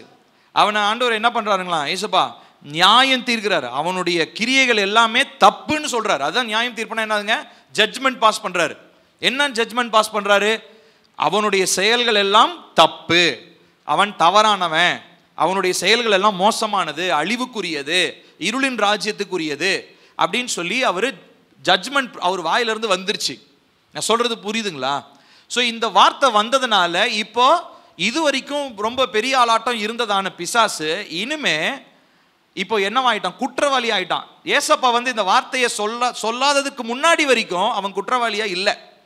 நிறைய பேர் கொஞ்சம் ரியலைஸ் பண்ணாங்க, ஆனால் ஃபுல் கன்விக்ஷன் யாருக்கும் வரல. ஆனால் இப்போ ஏசப்பாவே தன்னுடைய வாயை திறந்து பிசாசானவன் இப்படிப்பட்டவன் அப்படின்னு சொல்லி வாயை திறந்து ஜட்ஜ்மெண்ட் ப்ரொடியூஸ் பண்ணிட்டாரு. இப்போ த கிரேட் ஜட்ஜ் ஜீசஸ் அவர் என்ன பண்ணிட்டாருங்க, வாயை திறந்து ஜட்ஜ்மெண்ட்டை சொல்லிட்டாரு. இப்போ அதனால பிசாசு என்ன பண்ண முடியாது, இந்த கன்விக்ஷன்ல இருந்து தப்பவே முடியாது. இப்போ அவன் மேல ஒரு ஒரு ஒரு ஒரு சட்டம் ஒன்று வந்துருச்சு, அவன் மேல வரக்கூடிய ஒரு நியாயப்படி வர வேண்டியதான ஒரு தீர்ப்பு ஒன்று வந்துருச்சு.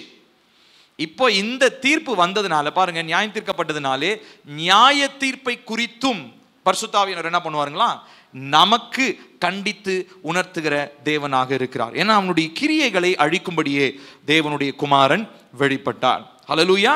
அப்போ நம்முடைய கரங்களிலே அந்த அதிகாரத்தை கர்த்தர் கொடுத்திருக்கிறார். அப்போ நம்ம என்ன பண்ணணும், ஒவ்வொரு நாளும் ஸ்பிரிச்சுவல் வார்ஃபேரில் நம்ம ஈடுபடும் பொழுது நம்ம என்ன செய்யணுங்க, பிசாசுனுடைய கிரியைகளை இனம் கண்டு கொள்ள வேண்டும். நமக்கு டிசர்ன்மெண்ட் வேணும், எது பிசாசுனுடைய கிரியைன்னு நம்ம பார்க்கணும், பகுத்தறியணும், தேவனுடைய சமூகத்தில் கேட்கணும்.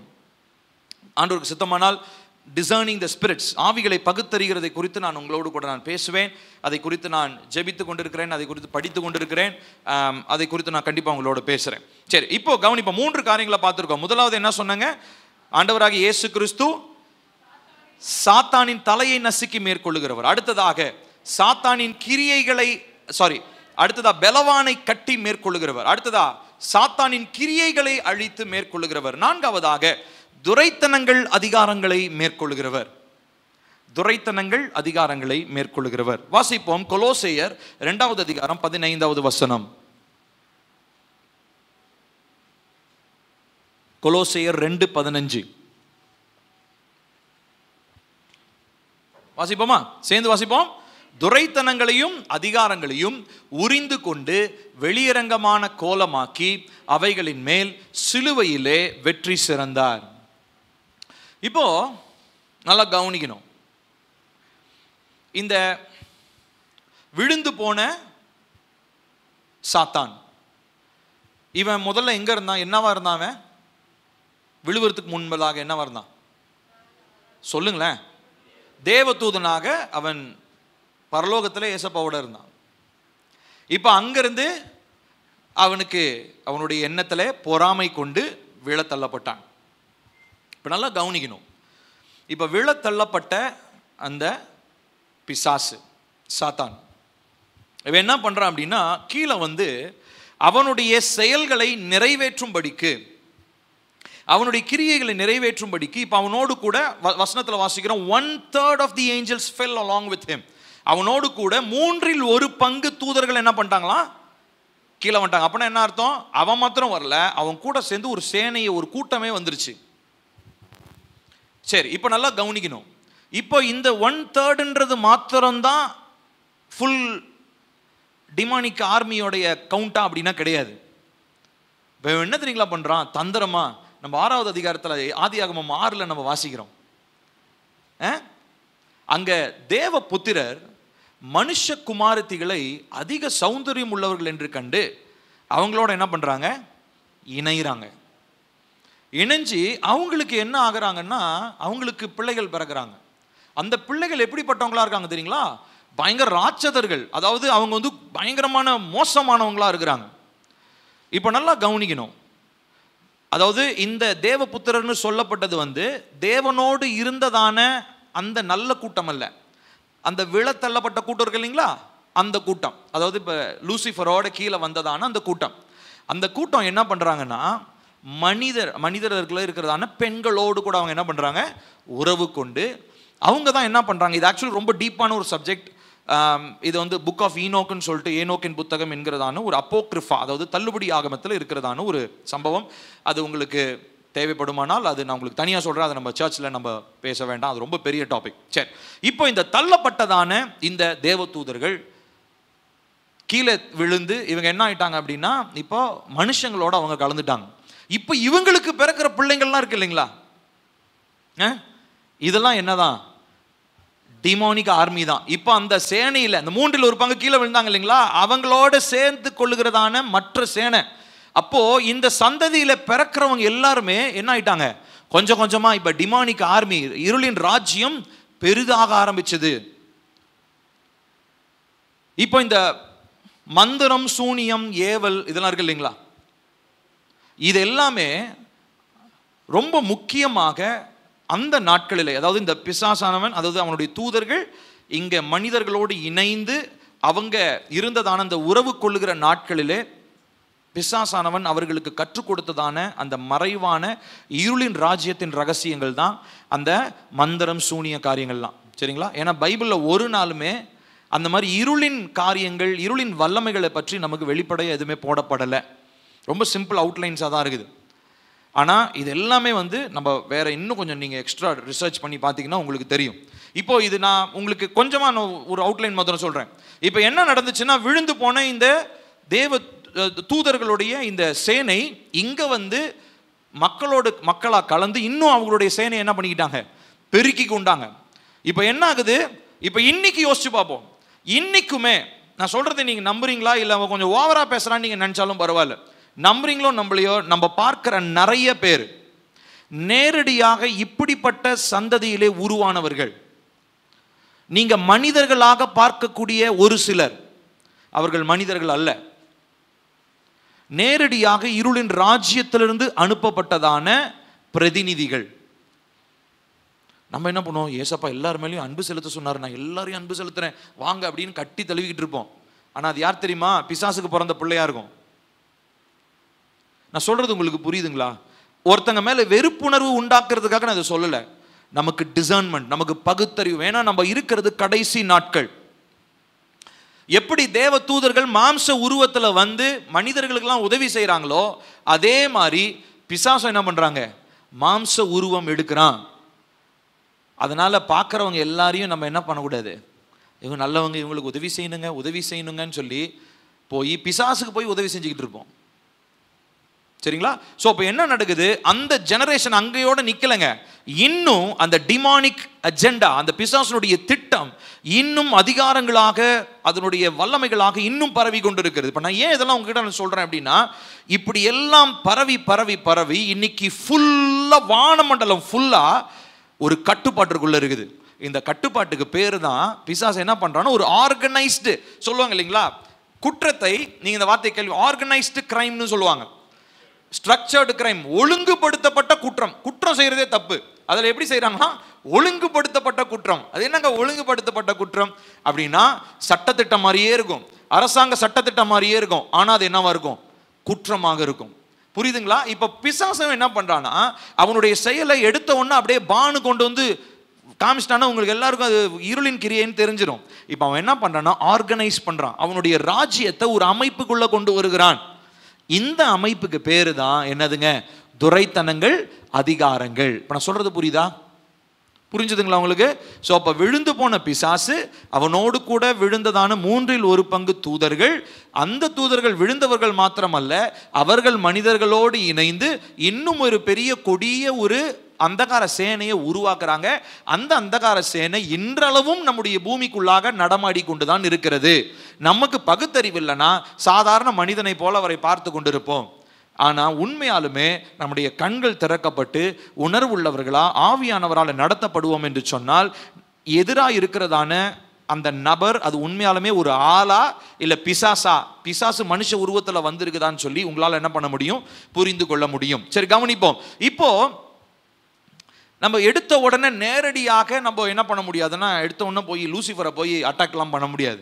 அப்போ நம்ம ஒரு டைரக்டாக எடுத்தோன்னே ஒரு கிங்கை போய் தொடணும்னா என்ன பண்ணுவாங்க, முதல்ல சொல்லுங்களேன்? உளவாளிகளை அடிப்பாங்க, உளவாளிகள்கிட்ட கருத்து இது பிடிப்பாங்க, அவங்கள விசாரிப்பாங்க.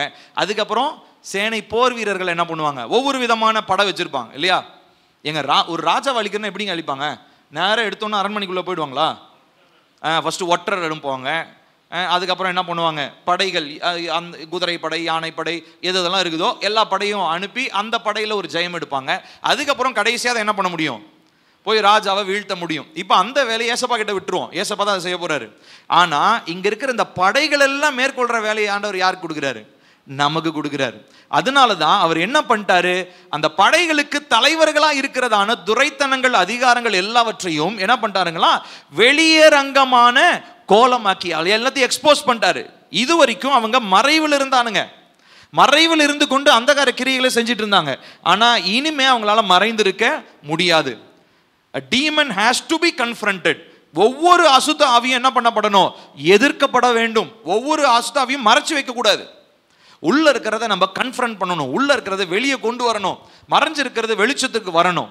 ஏன்னா அதற்காக தான் ஏசப்பா வெளியரங்கமான கோலமாக்கி அவர் தன்னுடைய அரை நிர்வாணமாக சிலுவையில் தொங்கிட்டு இருந்தார். எதுக்காகங்க, எதுக்காகங்க, எதுக்காக ஏசப்பா அரை நிர்வாணமா அங்க சிலுவையில் இருக்கணும்? யோசிச்சு பாருங்க. ஏன்னா மறைந்திருக்கிற துரைத்தனங்கள், அதிகாரங்கள், இவைகள் எல்லாவற்றையும் வெளியரங்கமான கோலமாக்கி அவைகளின் மேல் சிலுவையிலே வெற்றி சிறந்தார். அப்போ அவ்வளவு பாடுகள், வேதனைகள், அடி உத, சாட்டை அடி, விழாவில் குத்தப்படுதல், தலையிலே சூட்டப்படுகிற முள்முடி, இதெல்லாம் கொஞ்சம் கவனிச்சு பார்த்தீங்கன்னா எதற்காக தெரியுமா? நமக்கு எல்லாமே நம்முடைய வாழ்க்கையில் நிறைய நன்மைகள், அவர் பலியா மாறுறது எல்லாம் ஒரு பக்கம் ஓகே தான். ஆனால் இந்த பக்கம் நம்ம கவனிக்கிற ஒரு விஷயம் என்ன தெரியுங்களா, சத்ருவனுடைய ராஜ்யத்தை எக்ஸ்போஸ் பண்றாரு. இனிமே பிசாசுக்கு ஹிடன் அஜெண்டான்னு எதுவுமே இருக்க போறதே இல்லை, எல்லாத்தையும் எக்ஸ்போஸ் பண்ணிட்டாரு.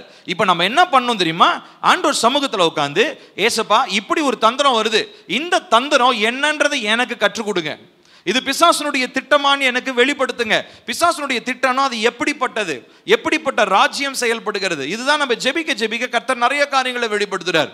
இப்போ உதாரணத்திற்கு மெரைன் கிங்டம் நம்ம பேசியிருக்கோம், மெரைன் ஸ்பிரிட்ஸ் பேசுறோம், நீர்நிலை ஆவிகள், இதெல்லாம் மறைந்து இருக்கிறதான ராஜ்யத்தினுடைய காரியங்கள், ரகசியங்கள், இது அவனுடைய கிங்டம் உள்ள இருக்கிறது. ஆனா இது எல்லாத்தையும் ஏசப்பா என்ன பண்றாரு தெரியுமா, எங்க இருந்து தான் ஆரம்பிச்சது, சிலுவையிலே அவர் வெளியரங்கமான கோலமான போது எல்லா கிங்டம் சீக்ரெட்ஸ் என்ன பண்ணிட்டாரு வெளியே கொண்டு, இதை வச்சு தாண்டா இவ்வளவு நாள் உலகத்தை ஏமாத்திட்டு இருக்கிறான், வாங்கடா உங்களுக்கு எல்லாத்தையும் கொடுக்குறேன்னு ஒரு வெளியே கொண்டு வந்துட்டார். இப்போ நம்ம செய்ய வேண்டியதெல்லாம் அவர் சமூகத்தில் உட்கார்ந்துருந்து அந்த காரியங்களை நம்ம என்ன பண்ணணும், நல்லா ஆராய்ஞ்சு பார்க்கணும், வசனங்களை படிக்கணும். நிறைய பேர் வந்து பார்த்தீங்கன்னா ஓவர் அந்த தியாலஜி படிக்கிறவங்க, பெரிய பைபிள் டீச்சர்ஸ்லாம் இப்போ நம்ம பேசுகிற டெலிவரன்ஸ்லாம் ஏற்றுக்கொள்ளவே மாட்டாங்க. ஏன், நம்ம சேலத்திலேயே பல சபைகளிலே இந்த மாதிரி நம்ம பேசுகிற மாதிரி ஓப்பனாக இவ்வளவு டெலிவரன்ஸ் பற்றி, மறைவான இந்த ஆவியின் தாக்கங்களை பற்றி யாரும் பேசவே மாட்டாங்க. ஆனால் நம்ம இது பெருமைக்காக கிடையாது, ஆனால் உண்மையாலுமே இது மறைந்திருக்கிற சத்ருவினுடைய ராஜ்யத்தின் ரகசியங்கள்.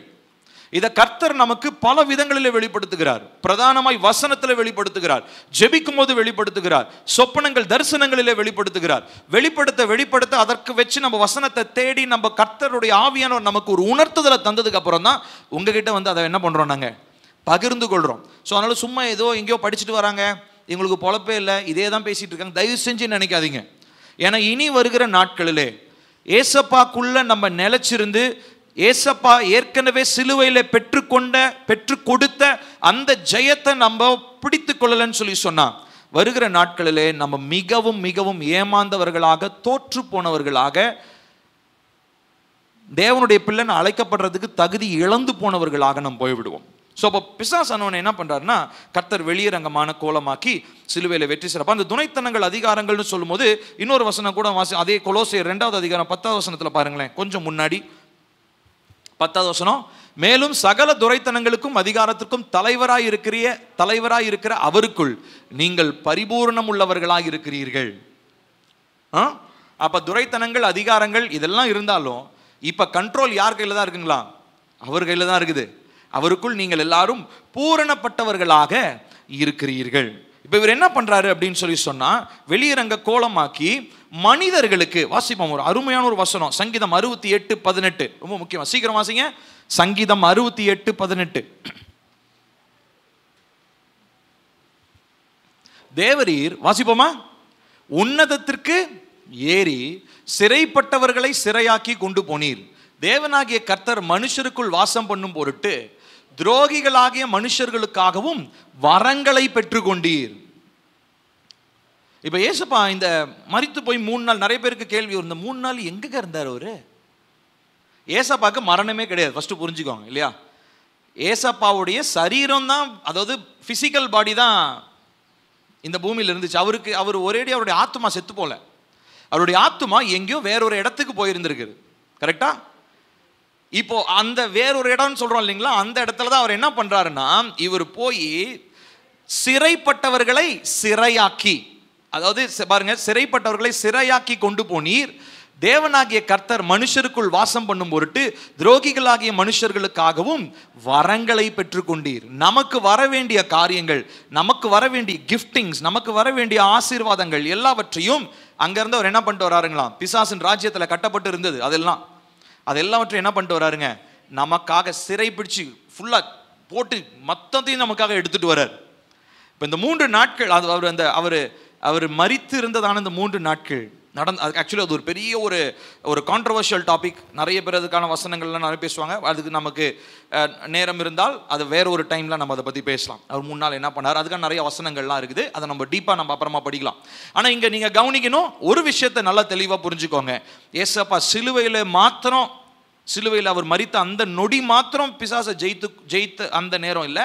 அவர் மரித்து அவர் பாதாளத்திற்கு சென்று சிறைப்பட்டவர்களை சிறையாக்கி, அப்புறம் இன்னும் நிறைய விஷயங்கள்லாம் செஞ்சு நமக்காக வரங்களை பெற்றுக்கொண்டு திரும்ப அவர் வந்தார். அப்போ உயிர் தெழும் பொழுது இப்போ ரிசரக்ஷன்ல தான் நம்மளுடைய ஃபுல் ஸ்டோரியே ஆரம்பிக்குது.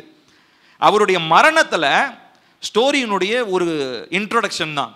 ஆனால் ஸ்டோரியினுடைய ஃபுல் அந்த மெசேஜ் எங்கேருந்து தான் ஆரம்பிக்குது தெரியுங்களா? உயிர்த்தெழுதலில் தான் ஆரம்பிக்குது. ஏன்னா பிசாசுக்கு அது வரைக்கும் அந்த 3 நாள் ஒரே பார்ட்டி வச்சிருப்பாங்கன்னு நினைக்கிறேன். கொஞ்சம் இமேஜின் நான் பண்ணியிருக்கேன். நான்லாம் அந்த 3 நாள் ஃப்ரைடே நைட்டு சோழி முடிஞ்சுதுரா, வந்தான் ஒருத்தன் போட்டு தள்ளியாச்சு வாங்க அப்படின்னு சொல்லி ஃபுல் ஹெல்லில் ஒரே பார்ட்டி நடந்திருக்கும். பாதாளத்தில் எல்லாம் ஜாலியாக, எல்லாம் லூசிஃபரெல்லாம் வந்து பாராட்டியிருப்பாங்க, தலைவரே செஞ்சு முடிச்சிட்டீங்க இப்படிலாம் பாராட்டியிருப்பாங்க. ஆனால் அவன் நினைக்காத ஒரு விஷயம் ஞாயிற்றுக்கிழமை காலையில் நடந்துச்சு. என்னதுங்க? செத்து போனவர் உயிரோடு வந்துட்டாரியா? இது நடக்காத ஒரு விஷயம். ஆக்சுவலி ஒரு அழகான ஒரு வீடியோ ஒன்று நான் பார்த்தேன். அது எங்கே மிஸ் ஆச்சுன்னு தெரியல. அதில் வந்து பார்த்தீங்கன்னா ஒருத்தர் அழகாக நடிச்சிருப்போம். ஒருத்தர் என்ன பண்ணுவோன்னா, அந்த இயேசு கிறிஸ்துவனுடைய அந்த குட் ஃப்ரைடே அன்னைக்கு ஜீசஸ் வந்து மரித்து அப்படியே பாதாளத்துக்கு போகிற மாதிரி உள்ளே போனோடனே அப்படியே அங்கே இருக்கிற சத்துருக்கு பிசாசெல்லாம் என்ன பண்ணுதான் பார்த்து, அந்த பிசாசனுடைய இதெல்லாம் சிரிக்குது, வந்துட்டியா நீயும் சோழி முடிச்சுட்டான் பார்த்தியா அப்படின்னு சொல்லி வேகமாக உள்ளே போவார். அப்படியே உள்ளே போயிட்டு அப்படியே அங்கே பார்த்தோன்னா அங்கே லூசிஃபர் கண்ணாடி போட்டு உட்காந்துருக்கும். இது சும்மா கற்பனையாக அவர் ஒரு வீடியோ ஒன்று எடுத்திருந்தார். பலார்னு ஒரு அரைஞ்சி அவன் கையில் ஒரு சாவி வச்சுருப்பான்.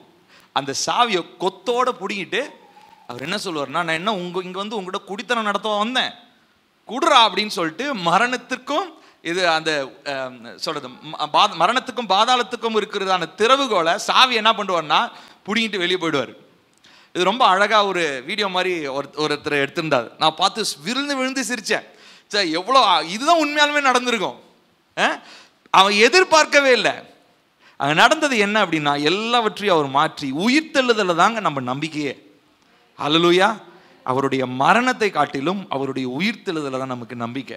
அவருடைய மரணத்தில் நம்முடைய நம்பிக்கை ஆரம்பித்தது, ஆனால் அவருடைய உயிர்த்தெழுதலே நம்முடைய நம்பிக்கை பூரணமடைகிறது. ஹல்லேலூயா. இப்போ அவர் என்ன பண்றாரு, அந்த பிசாசை வெளியரங்கமான கோலமாக்கி சிலுவையிலே வெற்றி சிறந்தார். ஐந்தாவதாக நாம் பார்க்க போகிறோம், சொல்லி முடிக்க போகிறேன், மரணத்தின் வல்லமையை மேற்கொள்கிறவர். 4 காரியங்களை பார்த்திருக்கிறோம். முதலாவது, சாத்தானின் தலை நசுக்கி மேற்கொள்கிறவர், பலவானை கட்டி மேற்கொள்கிறவர், சாத்தானின் கிரியைகளை அழித்து மேற்கொள்கிறவர், துரைத்தனங்கள் அதிகாரங்களை மேற்கொள்கிறவர். ஐந்தாவதாக, மரணத்தின் வல்லமையை மேற்கொள்கிறவர். எபிரேயர் 2வது அதிகாரம் 14 15 வசனங்கள். எபிரேயர் 2 14 15.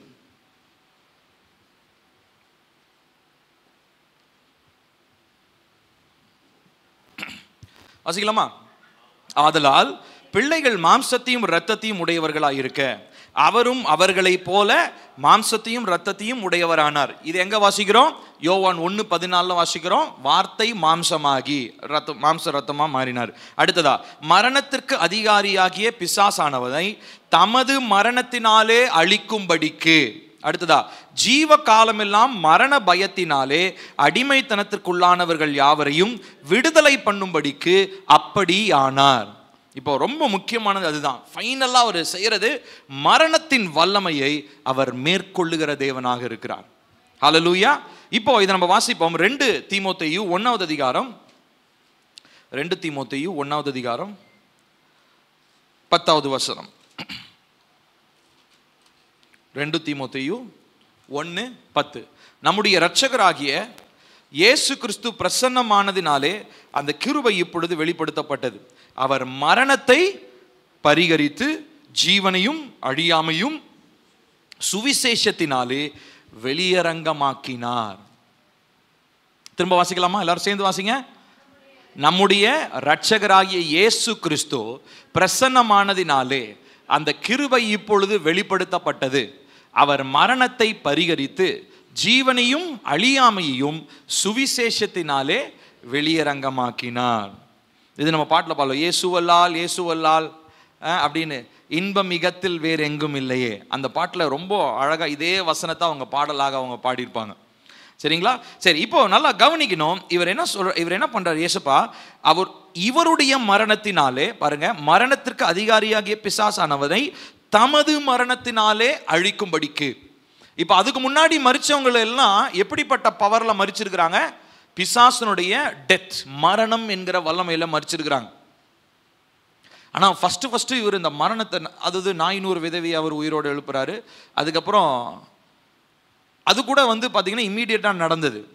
ஆனால் இந்த லாசருவை உயிரோடு எழுப்புற சம்பவம் ஒரு கொஞ்சம் ட்ராமாட்டிக்கான ஒரு விஷயம். அதாவது யோவான் 11 நீங்கள் வாசித்து பார்த்தீங்கன்னா அது நம்மளால் கற்பனை கூட பண்ண முடியாத ஒரு விஷயம். ஏன்னா இந்த விஷயம் கேள்விப்பட்டோன்னே ஏசப்பா இன்னும் 4 நாள் என்ன பண்ணுறாருங்க, அங்கேயே அவருக்கு நியூஸ் கேள்விப்படுற இடத்துல தங்குறாரு.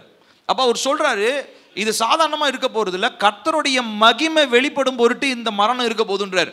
அப்போ அவங்ககிட்ட என்ன சொல்கிறாருன்னா, நம்முடைய சகோதரன் லாசரு நித்திரையாக இருக்கிறான். அப்போ உடனே எல்லாம் தூங்குறான்னு நினச்சிட்டாங்க. உடனே அவங்க சீசர் ஐயா தூங்கியிருந்தா முழிச்சிருவான், எதுக்கு நம்ம போய் அவனை எழுப்பணுமா, எழுப்புறதுக்காக இங்கேருந்து அங்கே போகணுமா அப்படின்னு சொல்லி கேட்குறானுங்க. உடனே அவர் திரும்ப சொல்கிறாரு, யோ அவன் தூங்குறான்னா சும்மா ஃபிசிக்கல் ஸ்லீப் இல்லையா, பெர்மனண்ட்டாக ஸ்லீப்பு போயிட்டார் அப்படின்ன உடனே ஐயோ என்ன பண்ணுறது அப்படின்னா இப்போ எல்லாம் ஏசப்பா கூட போகிறான். அவங்களுக்கு எப்படி இருந்திருக்கும் சீஷர்களுக்கு? ஏன்னா அது ரொம்ப எதிர்ப்பு நிறைஞ்ச ஊர் அது.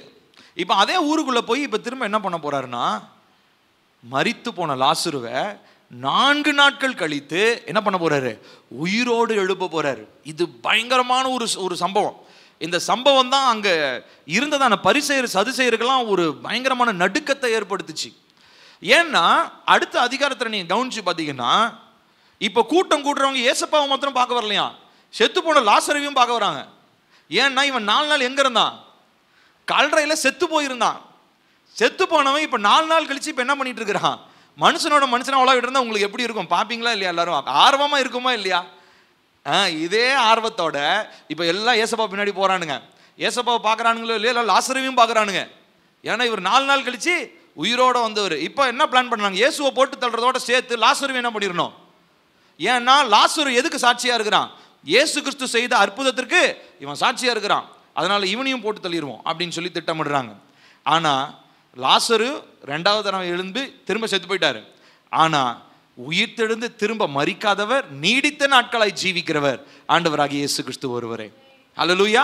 இப்போ அவர் என்ன பண்றாருங்க, பிசாசின் கரங்களில் இருக்கிறதான அந்த மரணத்தினுடைய அதிகாரத்தை தமது மரணத்தினாலே அவர் அழித்து ஜீவ காலம் எல்லாம், வாசிப்போம் அந்த கடைசி லைன் மட்டும், ஜீவ காலம் எல்லாம் மரண பயத்தினாலே, சேர்ந்து வாசிக்கலாமா, ஜீவ காலம் எல்லாம் மரண பயத்தினாலே அடிமைத்தனத்திற்குள்ளானவர்கள் யாவரையும் விடுதலை பண்ணும்படிக்கு. Hebrews 2:15 எபிரேயர் 2:15. ஜீவ காலம் எல்லாம் மரண பயத்தினாலே அடிமைத்தனத்திற்குள்ளானவர்கள் யாவரையும் விடுதலை பண்ணும்படிக்கு அப்படியானார். அப்போ நமக்கு மரணத்தை பற்றி நமக்கு என்ன இல்லைங்க, பயம். அப்போ மரண பயம் வந்துச்சுன்னா அது ஏசப்பா கிட்ட இருந்து வந்ததோ தேவதூதர்கள் கொடுக்கறதோ கிடையாது. அது எங்கேருந்து வருது, பிசாசுகிட்ட இருந்து வர்றது.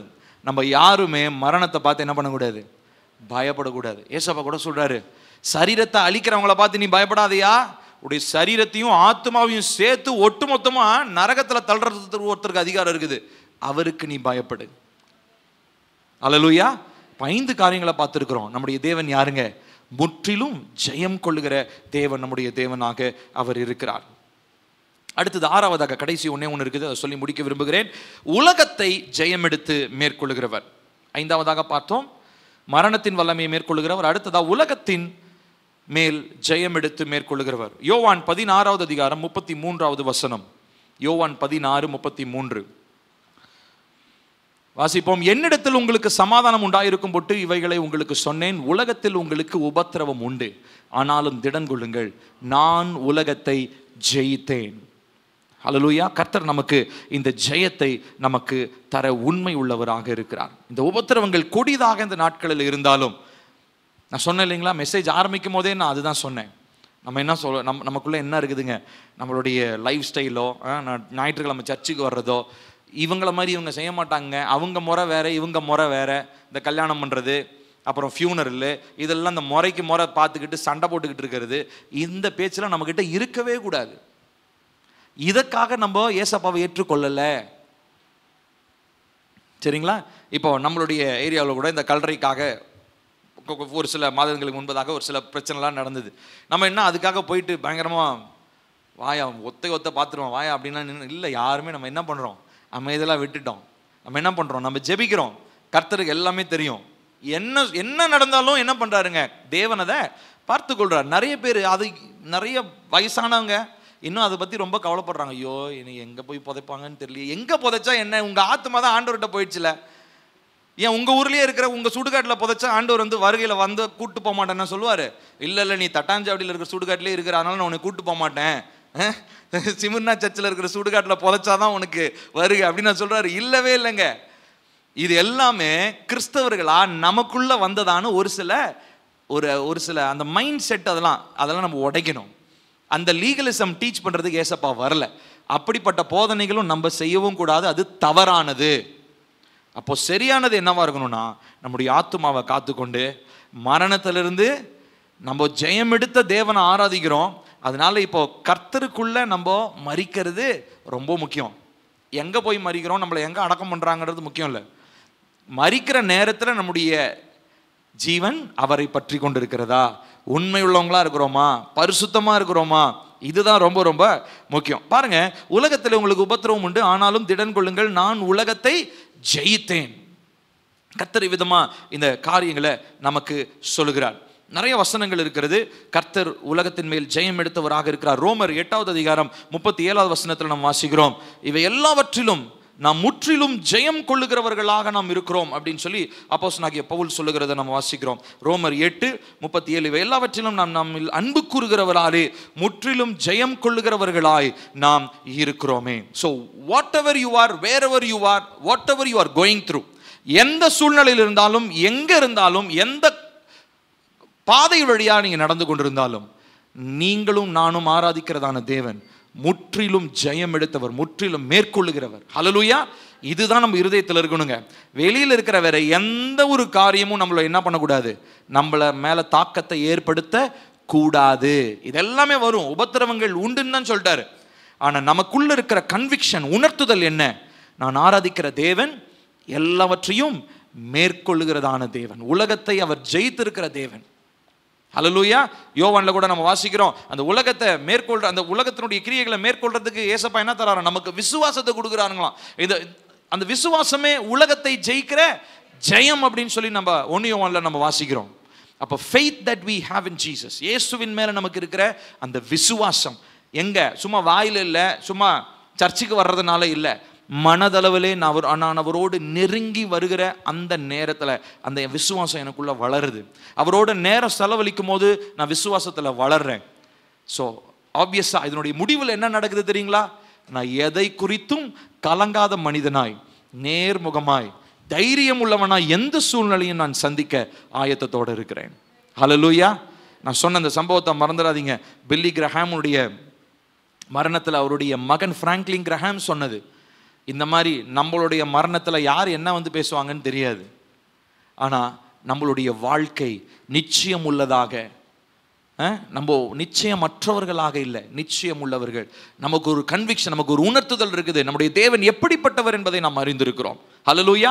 நாம் எழுதி நிற்போம், தேவனை நோக்கி நாம் பார்க்க போகிறோம். 6 காரியங்களை இந்த நாளில் உங்களோடு சொல்லியிருக்கிறேன். முதலாவதாக, ஆண்டவராக இயேசு கிறிஸ்து சாத்தானின் தலை நசுக்கி மேற்கொள்ளுகிறவர். 2வதாக, பெலவானை கட்டி மேற்கொள்ளுகிறவர். 3வதாக, சாத்தானின் கிரியைகளை அழித்து மேற்கொள்ளுகிறவர். 4வதாக, துரைத்தனங்கள் அதிகாரங்களை மேற்கொள்ளுகிறவர். 5வதாக, மரணத்தின் வல்லமையை மேற்கொள்ளுகிறவர். 6வதாக, உலகத்தை ஜெயம் எடுத்து மேற்கொள்ளுகிறவர்.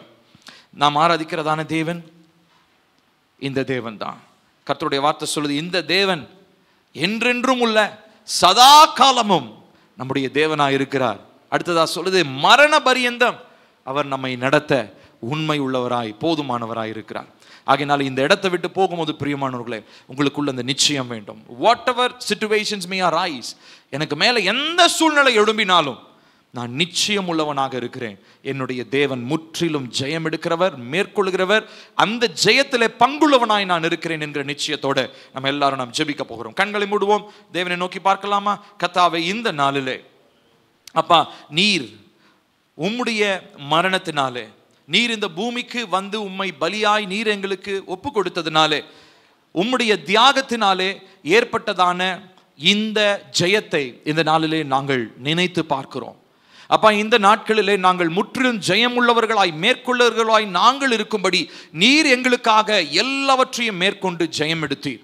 நாங்கள் இனி தோற்று போகிறவர்கள் அல்ல. நாங்கள் எந்த சூழ்நிலையிலும் தலை குனிந்து வெட்கத்தில் இருப்பது உம்முடைய சித்தமும் அல்ல. இது சத்துருவின் போராட்டங்களினாலும், மறைவான தந்திரங்களினாலும், கிரியைகளினாலும் எங்களுக்கு விரோதமாய் வருவது, எங்களுடைய தவறான தீர்மானங்கள், எங்களுடைய நாங்கள் புத்தியற்று நாங்கள் செய்ததான ஒரு சில காரியங்கள், எங்களுடைய பாவங்கள் தான் இது எல்லாவற்றுக்கும் காரணம். நீர் இந்த காரியங்கள் எதையும் நீங்க எங்களுக்கு அனுமதிக்கிறது இல்லை. ஆனா உபத்திரவங்கள் வரும்பொழுது கர்த்தர் எங்களுக்கு கற்றுக் கொடுக்கிறீங்க, நீங்க உலகத்தை ஜெயித்தீர் என்று சொல்லி. இப்பொழுது நாங்கள் உணர்த்தப்பட்டவர்களாய் எங்களுடைய நிலையை கர்த்தருடைய சமூகத்தில் ஒத்துக்கொண்டு, ஒருவேளை நாங்கள் சரி செய்ய வேண்டிய காரியங்கள் இருக்குமா இருந்தால் அதை சரி செய்து கொண்டு எங்களுடைய இருதயத்திலே முழு நிர்ணயமாய் முழு நிச்சயமாய் தேவனுக்குள்ளாக ஜெயம் எடுக்கிறவர்களாக மேற்கொள்ளுகிறவர்களாக இருக்க கர்த்தர் எங்களுக்கு உதவி செய்வீராக. இந்த நாளிலே இந்த வார்த்தையை கேட்டவர்கள் கேட்க போகிறவர்கள் ஒவ்வொருவருக்குள்ளாகவும் ஆண்டவராகிய இயேசு கிறிஸ்துவை தெய்வமாக ஆராதிக்கிற ஒவ்வொருவரும் என்னுடைய தேவன் மேற்கொள்ளுகிறவர் ஜெயமுள்ளவர் என்கிறதான நிச்சயமும் உறுதியும் அவருடைய இருதயத்தில் ஆழமாய் பதிந்திருக்கும்படியாக நாங்கள் இந்த நாளிலே இயேசுவின் நாமத்தினாலே நாங்கள் ஜெபிக்கிறோம். நாங்கள் ஒருவரும் நிச்சயமற்றவர்களாக கோலைகளாக பிசாசின் கிரியைகளை பார்த்து மற்ற மனுஷருடைய பயமுறுத்துதல்களை பார்த்து பயப்பட போகிறவர்கள் அல்ல. காரணம் எல்லா துரைத்தனங்கள் அதிகாரங்கள் எல்லா விதமான பிரபஞ்சத்தின் அந்தகார லோகாதிபதிகளின் வல்லமைகள் ஆகாயத்து அதிகார பிரபுவின் கிரியைகள் இது எல்லாவற்றுக்கும் மேலாக ஜெயம் எடுத்து இந்த நாளிலே சிங்காசனத்தில் வீற்றிருக்கிறதான எங்கள் ஆண்டவராகிய இயேசு கிறிஸ்துவின் மேல் நாங்கள் நம்பிக்கை வைத்திருக்கிறோம். எங்களுடைய உறவு இயேசு கிறிஸ்துவோடு இருக்கிறது.